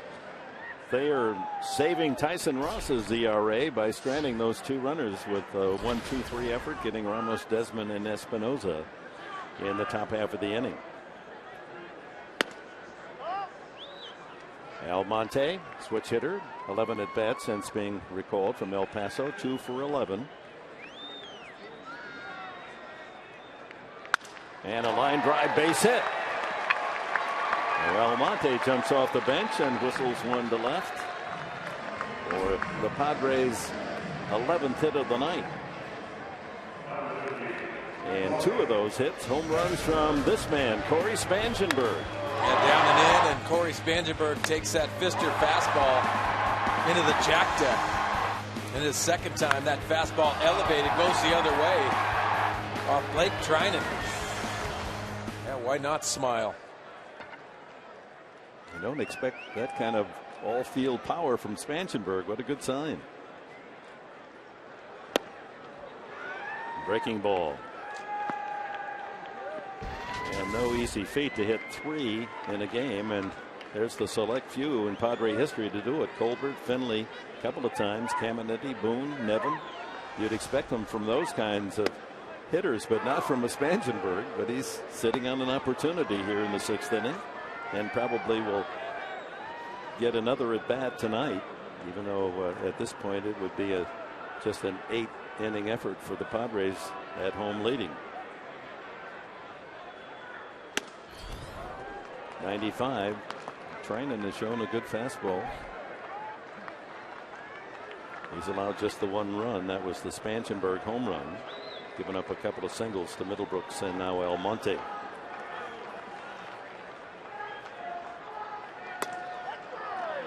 Right, barks out Tony Randazzo. Well, he's been consistent. 1 away. That's 6 strikeouts for Trinan. Well, if you're Matt Williams, the manager of the Washington Nationals, you have to be very pleased at the effort of Blake Trinan bridging that gap. When your starter doesn't go long, only 2 innings tonight for Doug Fister. You need somebody to pick up some innings. Could be a double play ball. Venable swings, and it is a 4-6-3 double play. After 6 here at Petco, the Padres 8, the Nationals 2.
Loose cannons have lost it.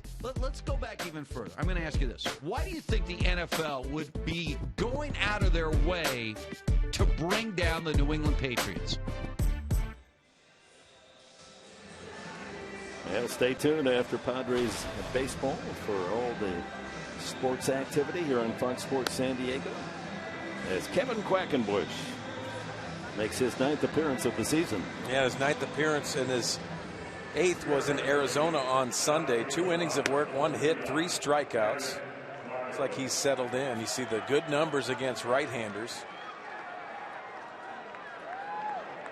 And not bad overall, a 1.86 ERA. He'll face Clint Robinson, pinch hitting for Trinan. So Trinan gives Matt Williams 4 solid innings, allowing only 1 run and 3 hits, and struck out 6.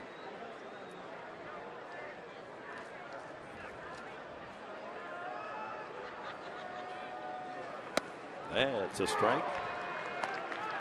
Clint Robinson made his first opening day club, coming in as a non-roster and making the club, so congratulations.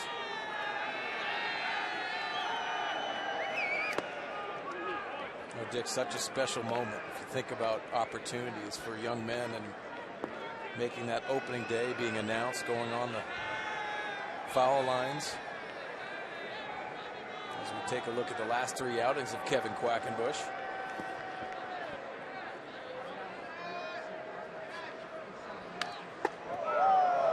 Got that one up into the letters.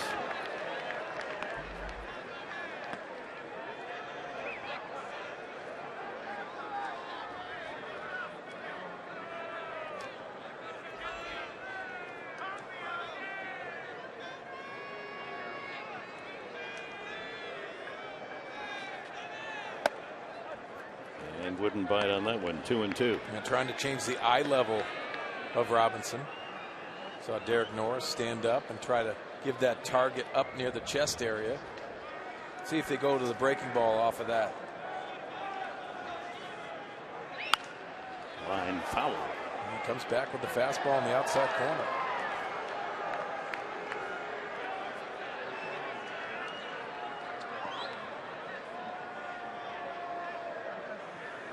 He's been a big hitter in the minors. A lot of home runs throughout a long minor league career. Ground ball right side. Easy chance for Jerko. And 1 away. Top of the order, Denard Span. Nubbed a little roller up the third base line for an infield hit his last time up. He has struck out and grounded out.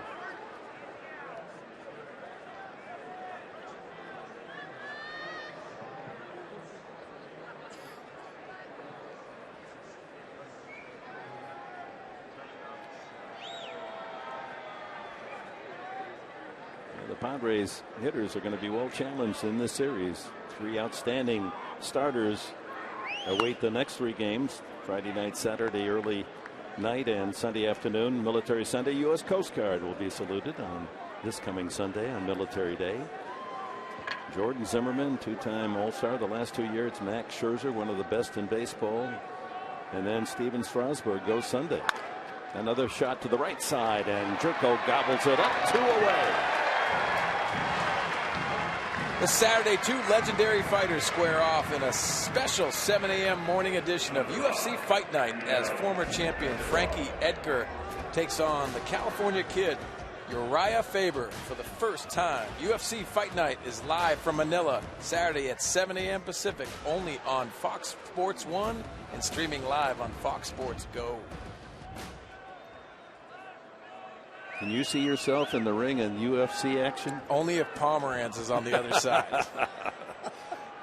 I teed that one up, didn't I? I'm going to knock him out.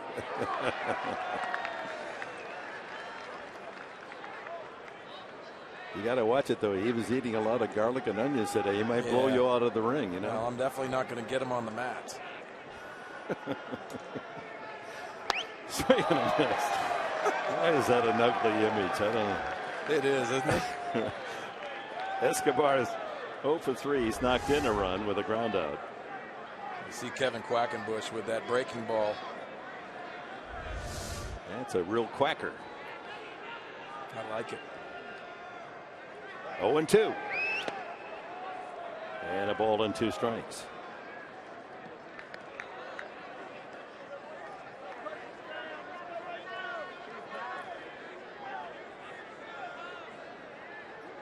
Couple of ground outs to second here for 2 away here in the 7th.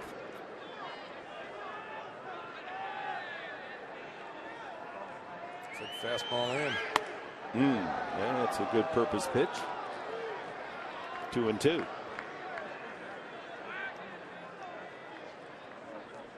Acquired from Tampa Bay, Escobar, and it's been a good fit for this Washington team. Best batting average on the club coming in, .333. Back to the mound, and Quackenbush snares it, and the inning's over. 1-2-3 on 3 groundouts for Kevin Quackenbush. We'll see Matt Kemp lead off the bottom half of the inning.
And tomorrow night, OD on the mound. Odrisamer Despaigne with as many angles and many speeds, hopefully to baffle this hot-hitting Washington team.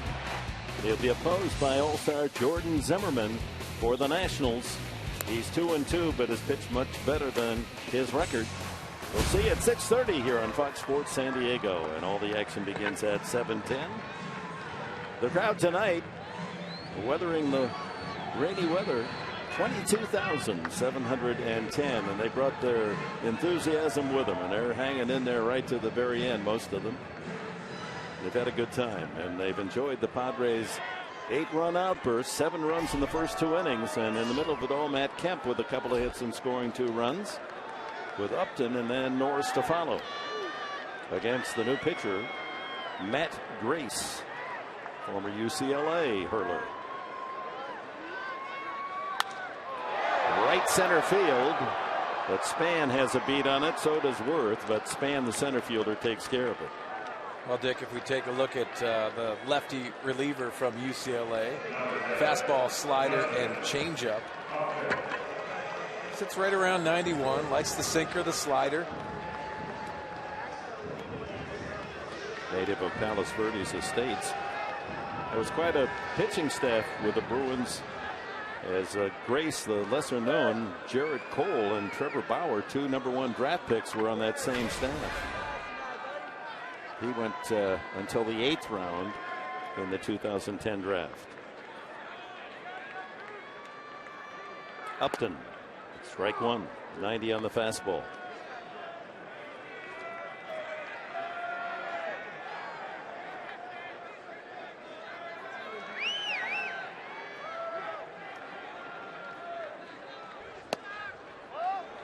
One and one.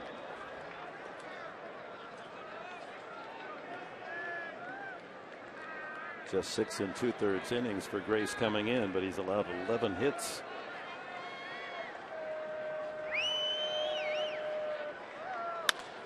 Right at the second baseman. Espinoza takes care of Upton. 2 away. And here comes Derek Norris. Home run triple hit the ball hard, a potential single, but into the hole. Shortstop Desmond threw him out the last at bat. Again, if you're just joining us, and I know it's old news, but as Mark Sweeney has said, it's way too old. No cycle struck by a Padre hitter in history, and we're talking about 7,363 games. Lots of 3 legs of the cycle, and with Norris taking care of 2 of the tough ones, home run triple especially after 2 innings, there was hope he might be the man.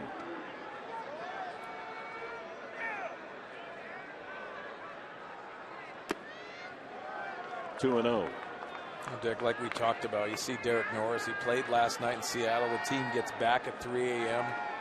Who knows when they're getting back into their apartments or houses. He's back in there again.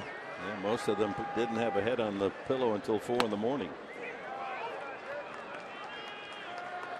Well, Norris facing a southpaw pitcher, and he has feasted on lefties this year, hitting .448. 6th best in the majors. And he doesn't get a chance to swing the bat. A 4-pitch walk. That'll bring up Jed Jerko.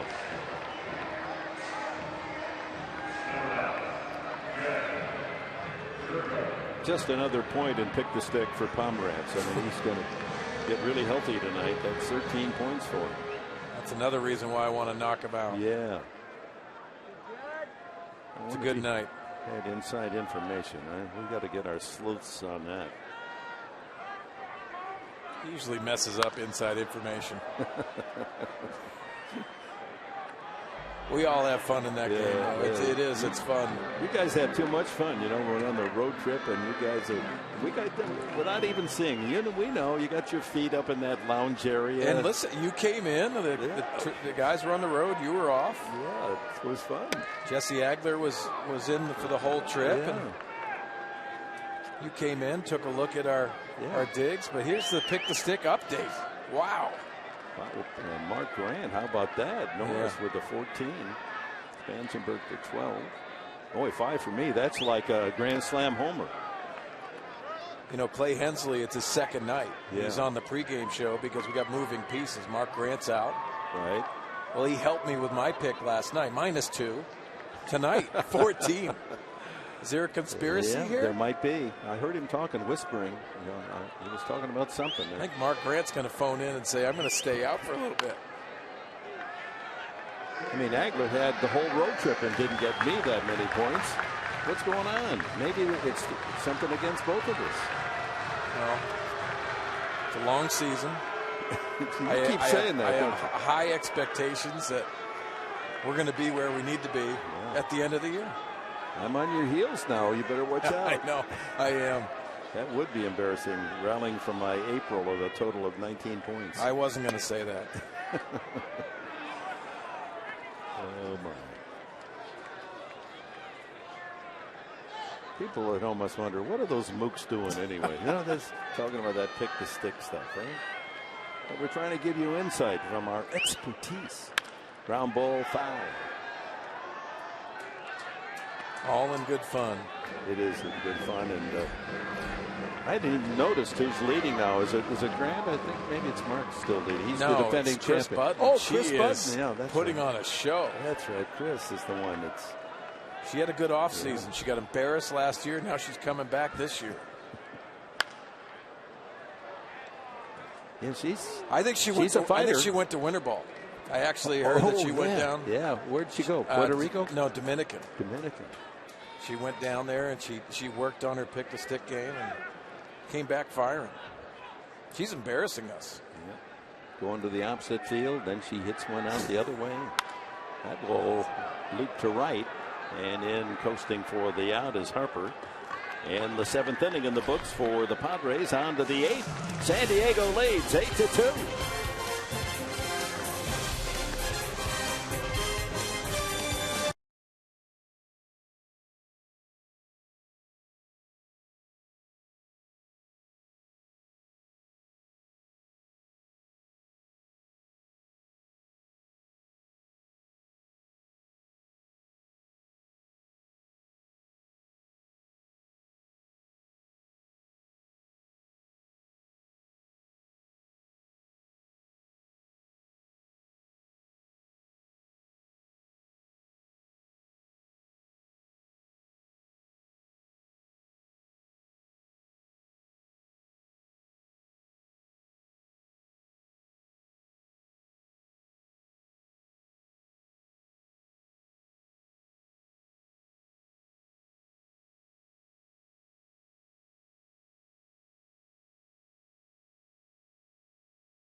Nationals, Clay Hensley, Mike Pomeranz, working on Padres Live, the post-game show, which will be brought to you by Cox Communications. Story of the game right now, in addition to Corey Spansberger, which we will touch on in the post-game show, though, has to be Tyson Ross. I mean, this is a guy who gets it out, then sits for an hour and 56 minutes before dealing. No, it was huge. I mean, look, for him to come out there and throw strikes like he did after having that much time off, that was pretty impressive. Look, going 5+ innings against one of the toughest lineups in baseball right now with 3 walks. Look, and 2 of those coming in the 6th inning before Buddy gave him the hook.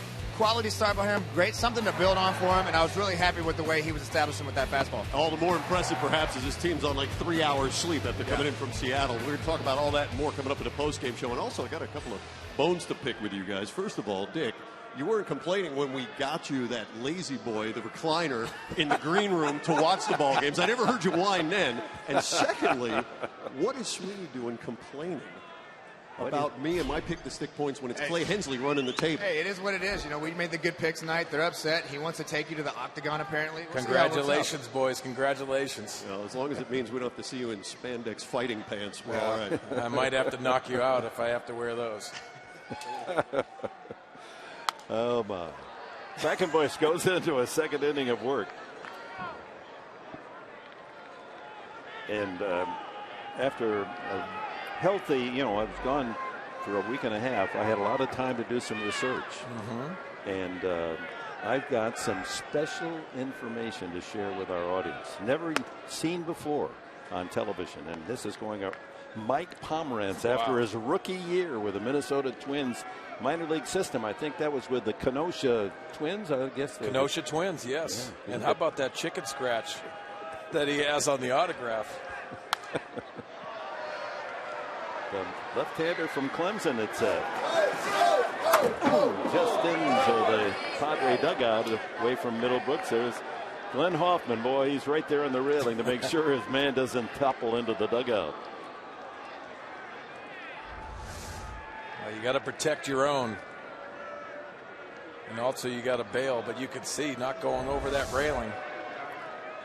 Yeah, I love Hoffy. Always with a smile on his face. Good corner man, huh? When you fight Pomeranz, he'd be a good corner man. I think he would. I might ask him. Jason Worth has struck out twice facing Tyson Ross, the starter, and fly to right field his last time. Bryce Harper to follow, and then Ryan Zimmerman here in the 8th against Quackenbush. Line drive, base hit. A rope to left. Jason Worth's first hit. 6 hits total for Washington tonight. And here's Harper, who has walked the last 2 times. It looked like Jason Worth was just sitting on dead red. That high fastball. That's a nice swing by Jason. Trying to get above the Mendoza line. Starts tonight at 189. Not this man, Harper. Dozen home runs, 31 runs batted in, 32 walks.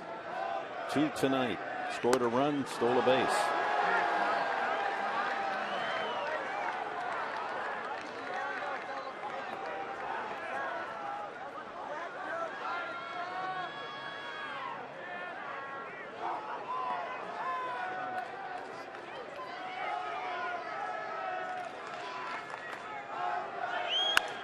Out of play. Bryce Harper, again, just 22. When you take a look at the swing, the adjustment that he's made is just trying to control that head, but you can see the violence of the swing. He coils, he tries to sit on that backside just a little bit longer before he sprung forward and hit on his front side so much. A lot of inconsistencies. This year he's starting to gain that consistency. And at such a ripe age, he already has 67 major league home runs. 67. Wow. I mean, what's his future going to be? 10 years from now. And this could be a name that is going to do some stupendous things. I mean, he's just so talented. Well, with experience comes the numbers, and I know he expects those big numbers and wants to be in those big situations. The type of player you have. Even in high school, at high school age, he went to a junior college and he already had his high school credits. He wanted to get a jump start toward his professional career. He ripped up JC ball at what, 16. Ooh, that was close. Full count. Yeah, an undue pressure put on the young man, and he has handled it very well. Obviously, only 22 years old, so there's going to be some growing pains. But he made some youthful mistakes and fall into the hot dog category.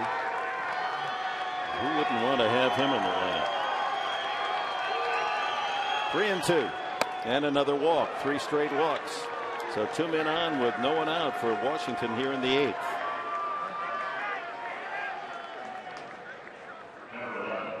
Ryan Zimmerman, not related to Jordan, who pitches tomorrow night.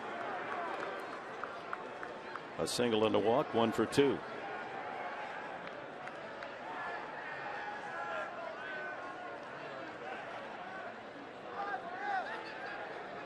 Infield looking for a ground ball chance to turn 2.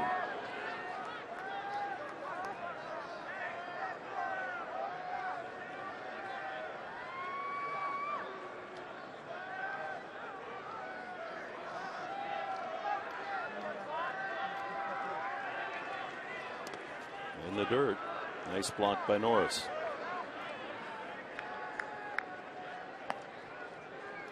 Quackenbush asked to go an extra inning as Brandon Maurer gets loose in the pen. He's certainly come on.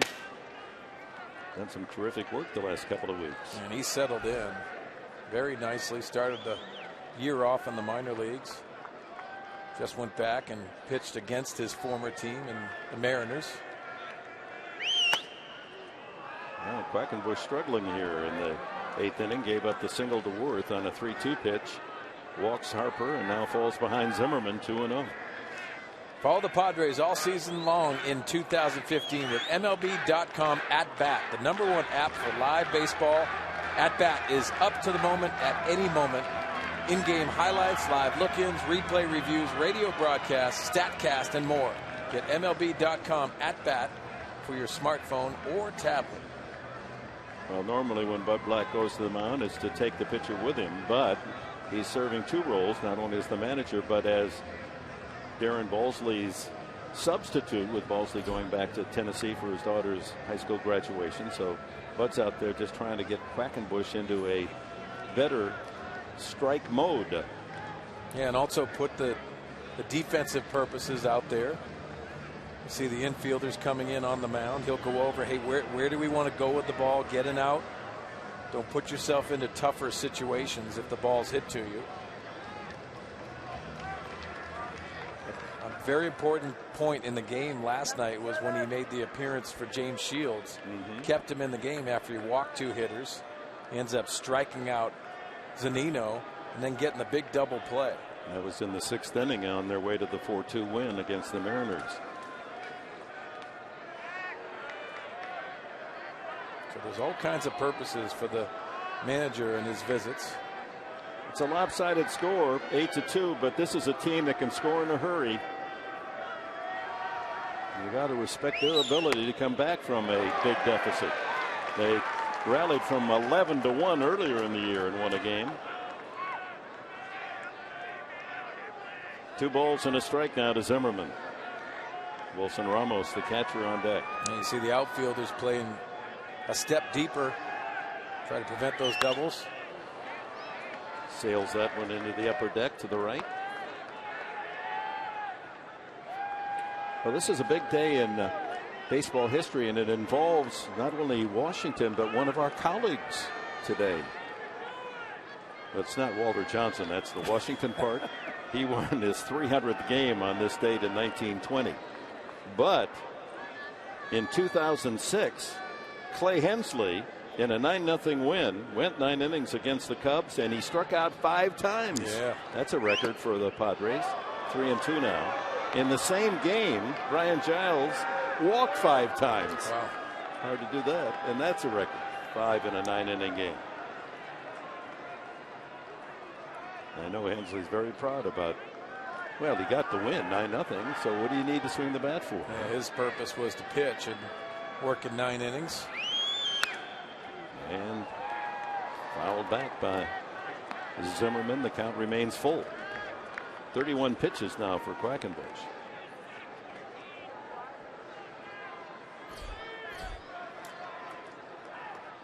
And also on this date, 1967, a man named Mantle hit his 500th home run.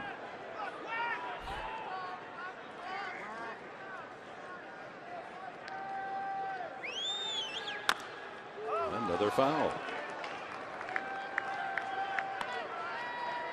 Quackenbush making some good pitches here with a count full, and Zimmerman spoiling them. Yeah, Pepper in that outside corner.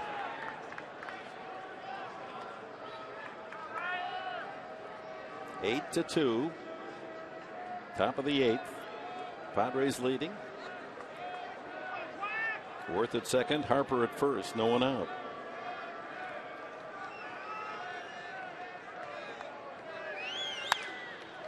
Another foul off first. Middlebrooks with a look, but that'll be back about 7-8 rows.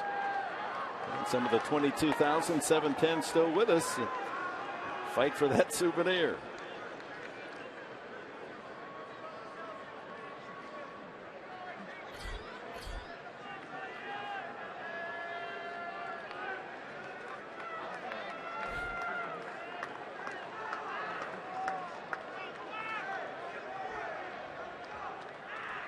You can be the umpire here, Randazzo. See how you call this pitch. Fly ball to right. Kemp has to give ground. Tagging and advancing is Worth. One away. Worth over to third. Harper holds at first base. And here's Wilson Ramos. That's a good effort by Quackenbush. He didn't give in, and very easily 3-2. He threw 5 good strikes and finally got the out. Like you said, Dick, the next pitch is going to be his 35th pitch in this outing. But you're just trying to not only manage this game, but you're managing the rest of the series if you're Bud Black. Ramos earlier with an RBI single in the 4th inning to extend his hitting streak to 16 consecutive games. In the dirt, ball 1.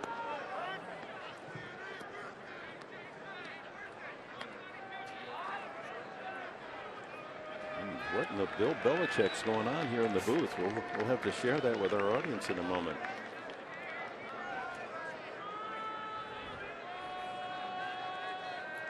One 1-0 to Ramos.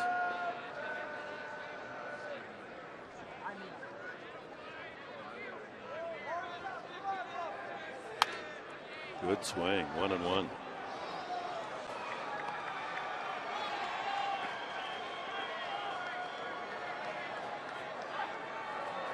Well, Saturday night, always a big baseball night. Baseball night in San Diego here at Petco Park. Cashner against Scherzer. Terrific matchup. And it's a giveaway night. We'll get right to that. 1-1 to Ramos. And a foul. And the Padres hoodie presented by Toyota. Every fan in attendance gets a free hoodie. Still tickets available. Saturday's game against the Nationals, 5:40 starting time. Your tickets are available now at Padres.com. What do you think? Yeah, Belichick just would be so envious. That's your hoodie. What do you right think there. What do you think of Bill Belichick right now? A lot of people big fans of the Patriots these days. Yeah, they love the Patriots and Brady. I'm a big fan of this hoodie, though. Yeah. It's pretty sweet. Everyone in attendance gets one on Saturday night here at Petco. A nice lounging item, you know. Got to make sure we text Mud Grant and say we're going to get him one. 2-2, and another fly ball sliced into the corner and right. Kemp running out of room and makes the catch. Tagging is Worth. He'll score. And into second goes Harper. It's an 8-3 game. That distance from home plate was getting shorter and shorter the more Kemp drifted into the corner at the 3:22 mark. You know, the important thing is to get outs, and you see Matt Kemp just sizing up the wall and making the catch, and Bryce Harper doing a nice job advancing. Knowing this was going to go foul, why not tag? If we take a look at what Bryce Harper did, he sees the ball off the bat and then sizes it up. and immediately goes back to the bag and ends up tagging to try to get into scoring position. And Ramos able to deliver the sacrifice fly, his second RBI. So it's 8-3, and Quackenbush gets 5 outs. And into the bullpen we go, and it'll be Brandon Maurer.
To 3, and this copyrighted telecast is presented by the authority of the San Diego Padres. It may not be reproduced or retransmitted in any form, and the accounts and descriptions of this game may not be disseminated without the express written consent of the San Diego Padres.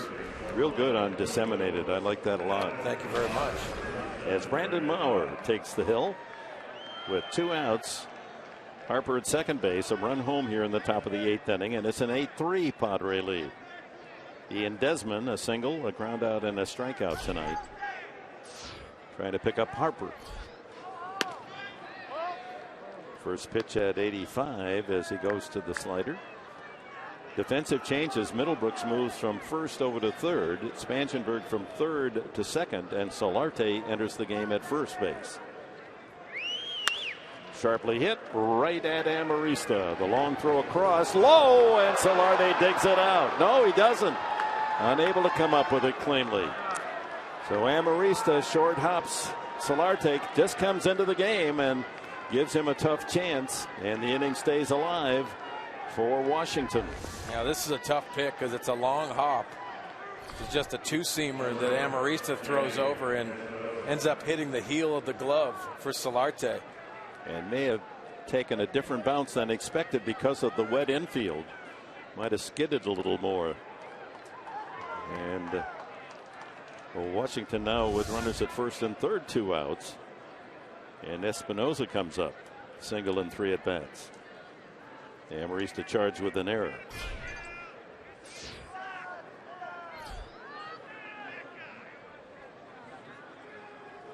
Tyler Moore moves out of the dugout, and he's in the on-deck circle.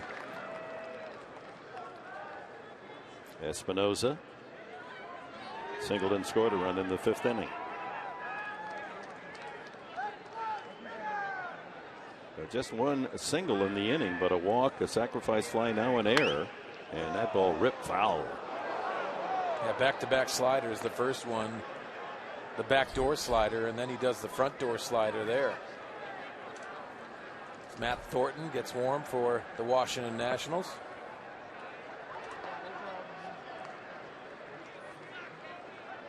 Maurer now 2 strikes on the hitter Espinosa, trying to get out of this 8th inning.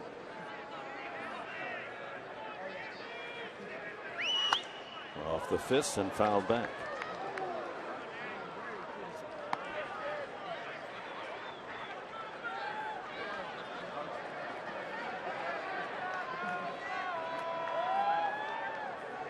Again, this Washington team playing its best baseball after a very slow April start. They're 12-3 in the last 15. They've won 5 consecutive series. Padres trying to hand him a defeat tonight. Swing and a miss, strike 3. Omar settles business here in the 8th with a changeup. It's 8-3 San Diego.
How about a double dose of home runs produced by Corey Spangenberg? Pulled it to left and powered it to the opposite field. Number 1 and number 2. That'll bring a smile from the young infielder. Part of an 11-hit attack. 2 homers by Spangenberg with the bases empty and a 3-run blast by catcher Derek Norris as the Padres jumped out to an early 7-0 lead after just 2 innings. Middlebrooks has a single and 3 trips. Matt Gray still on the mound, working the bottom of the 8th inning for Washington.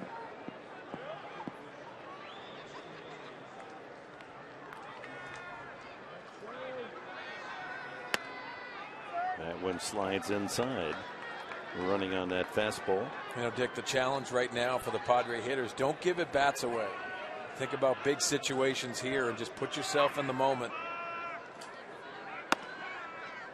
2-1. Continue that process. The challenge is to try to mentally stay involved with this game. These are important at bats. The good ones don't give at bats away.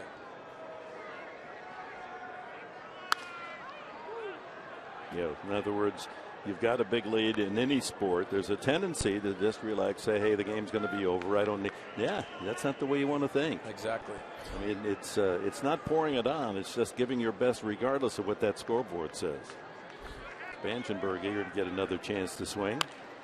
That one flying foul off third and out of play. You know, there's some adjustments that Will Middlebrooks has made with Mark Kotze, Alonzo Powell, working on things in the cage, and these are important at bats. Just try to get in that rhythm. The rhythm and timing is so important, as we have alluded to this whole broadcast.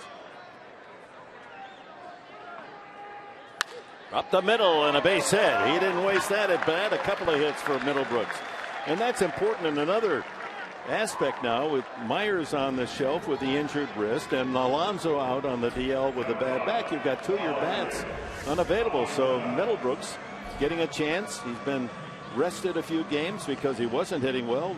If his bat comes to life, Jerko's bat comes to life, things get a lot brighter here at Petco. And picking each other up as you see the sound of bat work in the middle of the field. And again, improvement in getting those benefits of the hard work. Amaristo And Venable, the only Padres without a hit. In fact, 5 different Padres with a pair of hits tonight. Amarista has lined out and struck out twice and committed an error. Up the middle, and that could be 2. Wow. Nice flow. He throws it away on the glove flip, and everyone's safe. Espinosa trying to make that difficult dive and then flip backhanded with a glove, and it's stuck in the webbing and way off the mark as Desmond unable to get to the ball for the force out. So the first error, well, they might even give Amarista a hit. That was a tough chance. We'll see how they score it. Well, a good play to his right. Another swing by Alexi Amarista. You see that glove work by Espinosa, but nice swing and on time for Alexi Amarista. Think about those opportunities left on left. Sometimes that'll solve some of these timing issues when you simplify it. Nice job by Espinosa to get to the ball. Now the ground ball to short. Solarte one there, but on the first, and still a double play. So Solarte, who just entered the game, hitting in the 9th spot. And even though there was trouble here on the part of second baseman Espinosa, Solarte unable to beat the relay, and there's 2 away on the double play, 6-4-3. And Solarte wasn't getting down the line too hard, and I wonder if something is wrong. Sitting all that time and then being double switched for. Spangenberg with 2 outs as a man at third. Yeah, on a wet field and sticky clay, easy to pull something. Let's hope that's not the case.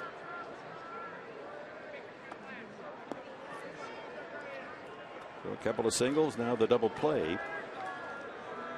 And Spangenberg with a pair of solo home runs, a chance to add an RBI to his total. Oh, up and in. 2-1. Well, they've seen the 2 swings, the home run swings. They're just trying to make him uncomfortable in the batter's box. Facing a left-hander for the first time tonight.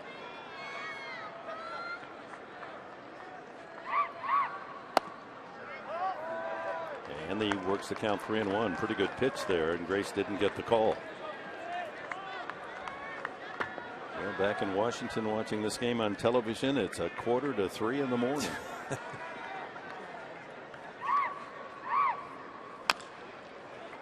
And the count goes full.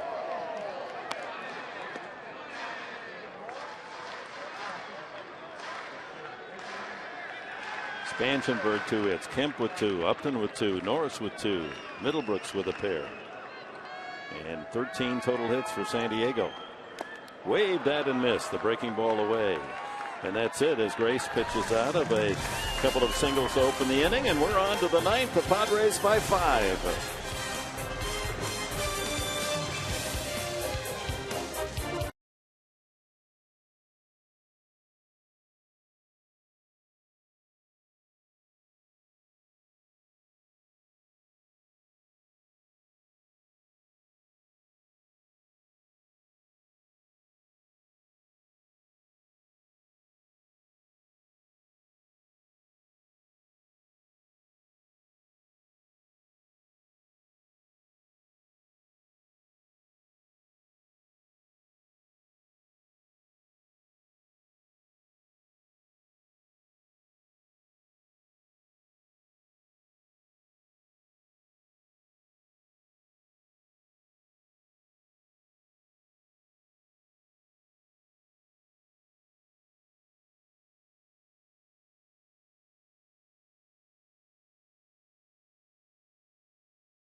Shot by Derek Norris, an 8-3 Padre lead as we go to the top of the 9th inning. Maurer, who came in to get the final out in the 8th, will work to pinch hitter Tyler Moore.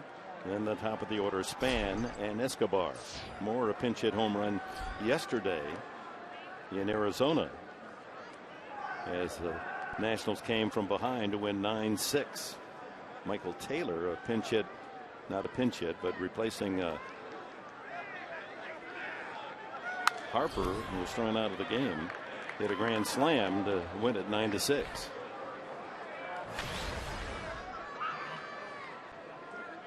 Moore hitting .207. He's had only 29 at bats, 6 hits, but one of those that pinch hit home run.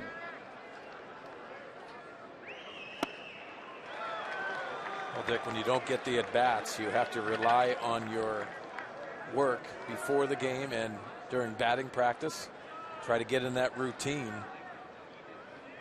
But in the National League, you're going to be used. If you're on the bench, you're going to be used a lot. 0-2. Down low on a breaking ball. Well, you know that best of all, and the mental and physical discipline to get yourself. It's like substitute teaching. At one time, I tried to be a substitute teacher. Every time you were ready, swing and a miss, strike 3. They didn't call you, and then you might go out for a night and say, "Oh, they'll never call me tomorrow." Sure enough, that phone would ring. That's exactly right. Tonight after the game, Fox Sports San Diego watch Padres Live. Mike Pomeranz and Clay Hensley. And the topic will be Spangenberg live, and he'll join us live, and then also Ross rolls in the rain. Padres Live after the game on Fox Sports San Diego, brought to you by Cox.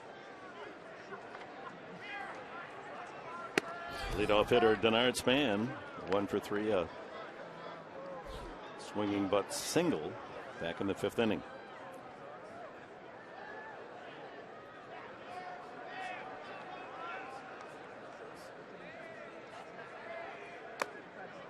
In the dirt, 2-0.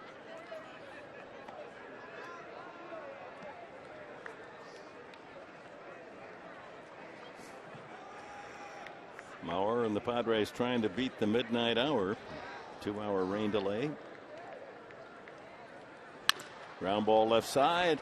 Span runs too well. A long throw, not in time. Amarista did all he could. A good strong throw on one half to Solarte, but Span with the second infield hit tonight. Well, this is a nice play. Saw the bad throw the last time for Alexi Amarista, and he goes with the long hop there and almost gets Span. By the way, the official score did credit Amarista with an infield hit in the last inning. Escobar grounded out, struck out, ground out RBI. And that curveball way out in front. And he tapped to the mound the last time.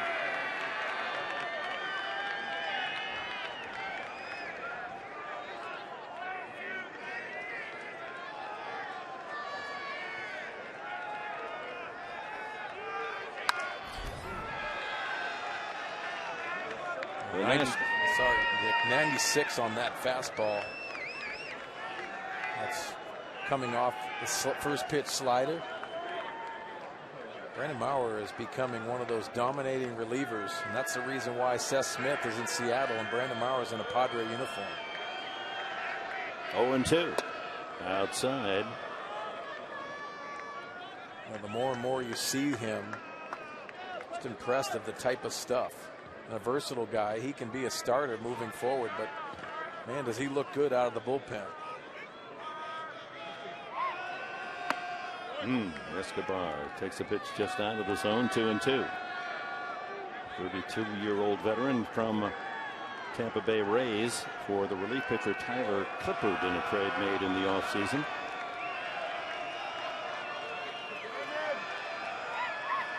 Swing and a miss, strike 3. 3 strikeouts for Mauer, and the Nationals are down to their final out. Well, again, he goes to the slider, and it's a power slider. I think a lot of these National hitters are going to see a slider in their sleep tonight. With 3 strikeouts from Mauer, that's 10 punch-outs by the Padre pitchers, 6 by starter Tyson Ross. Worth has struck out twice. Flied out and Singleton scored. 97 on that fastball.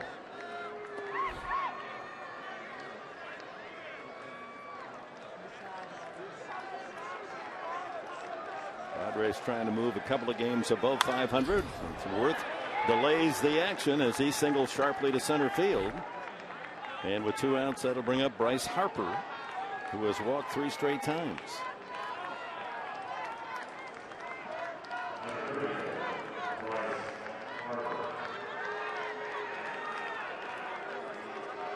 Harper grounded to the second baseman Jerko back in the 2nd inning, and then walked in the 4th and scored, walked and stole second in the 5th, walked again in the 8th inning. Well, Dick, not that you pitch around certain guys, but you have to identify the guys that are hot, and that goes into the scouting reports before a series.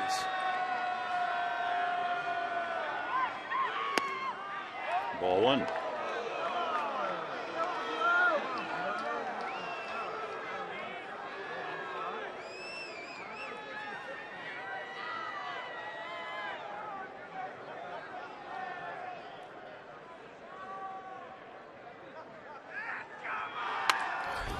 He was ready to pull the trigger there, wasn't he? A little too itchy. The bat speed is very impressive.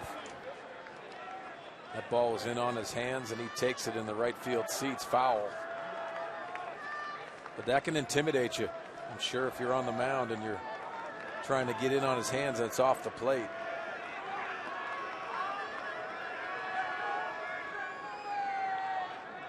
Two on, 2 out here in the top of the 9th.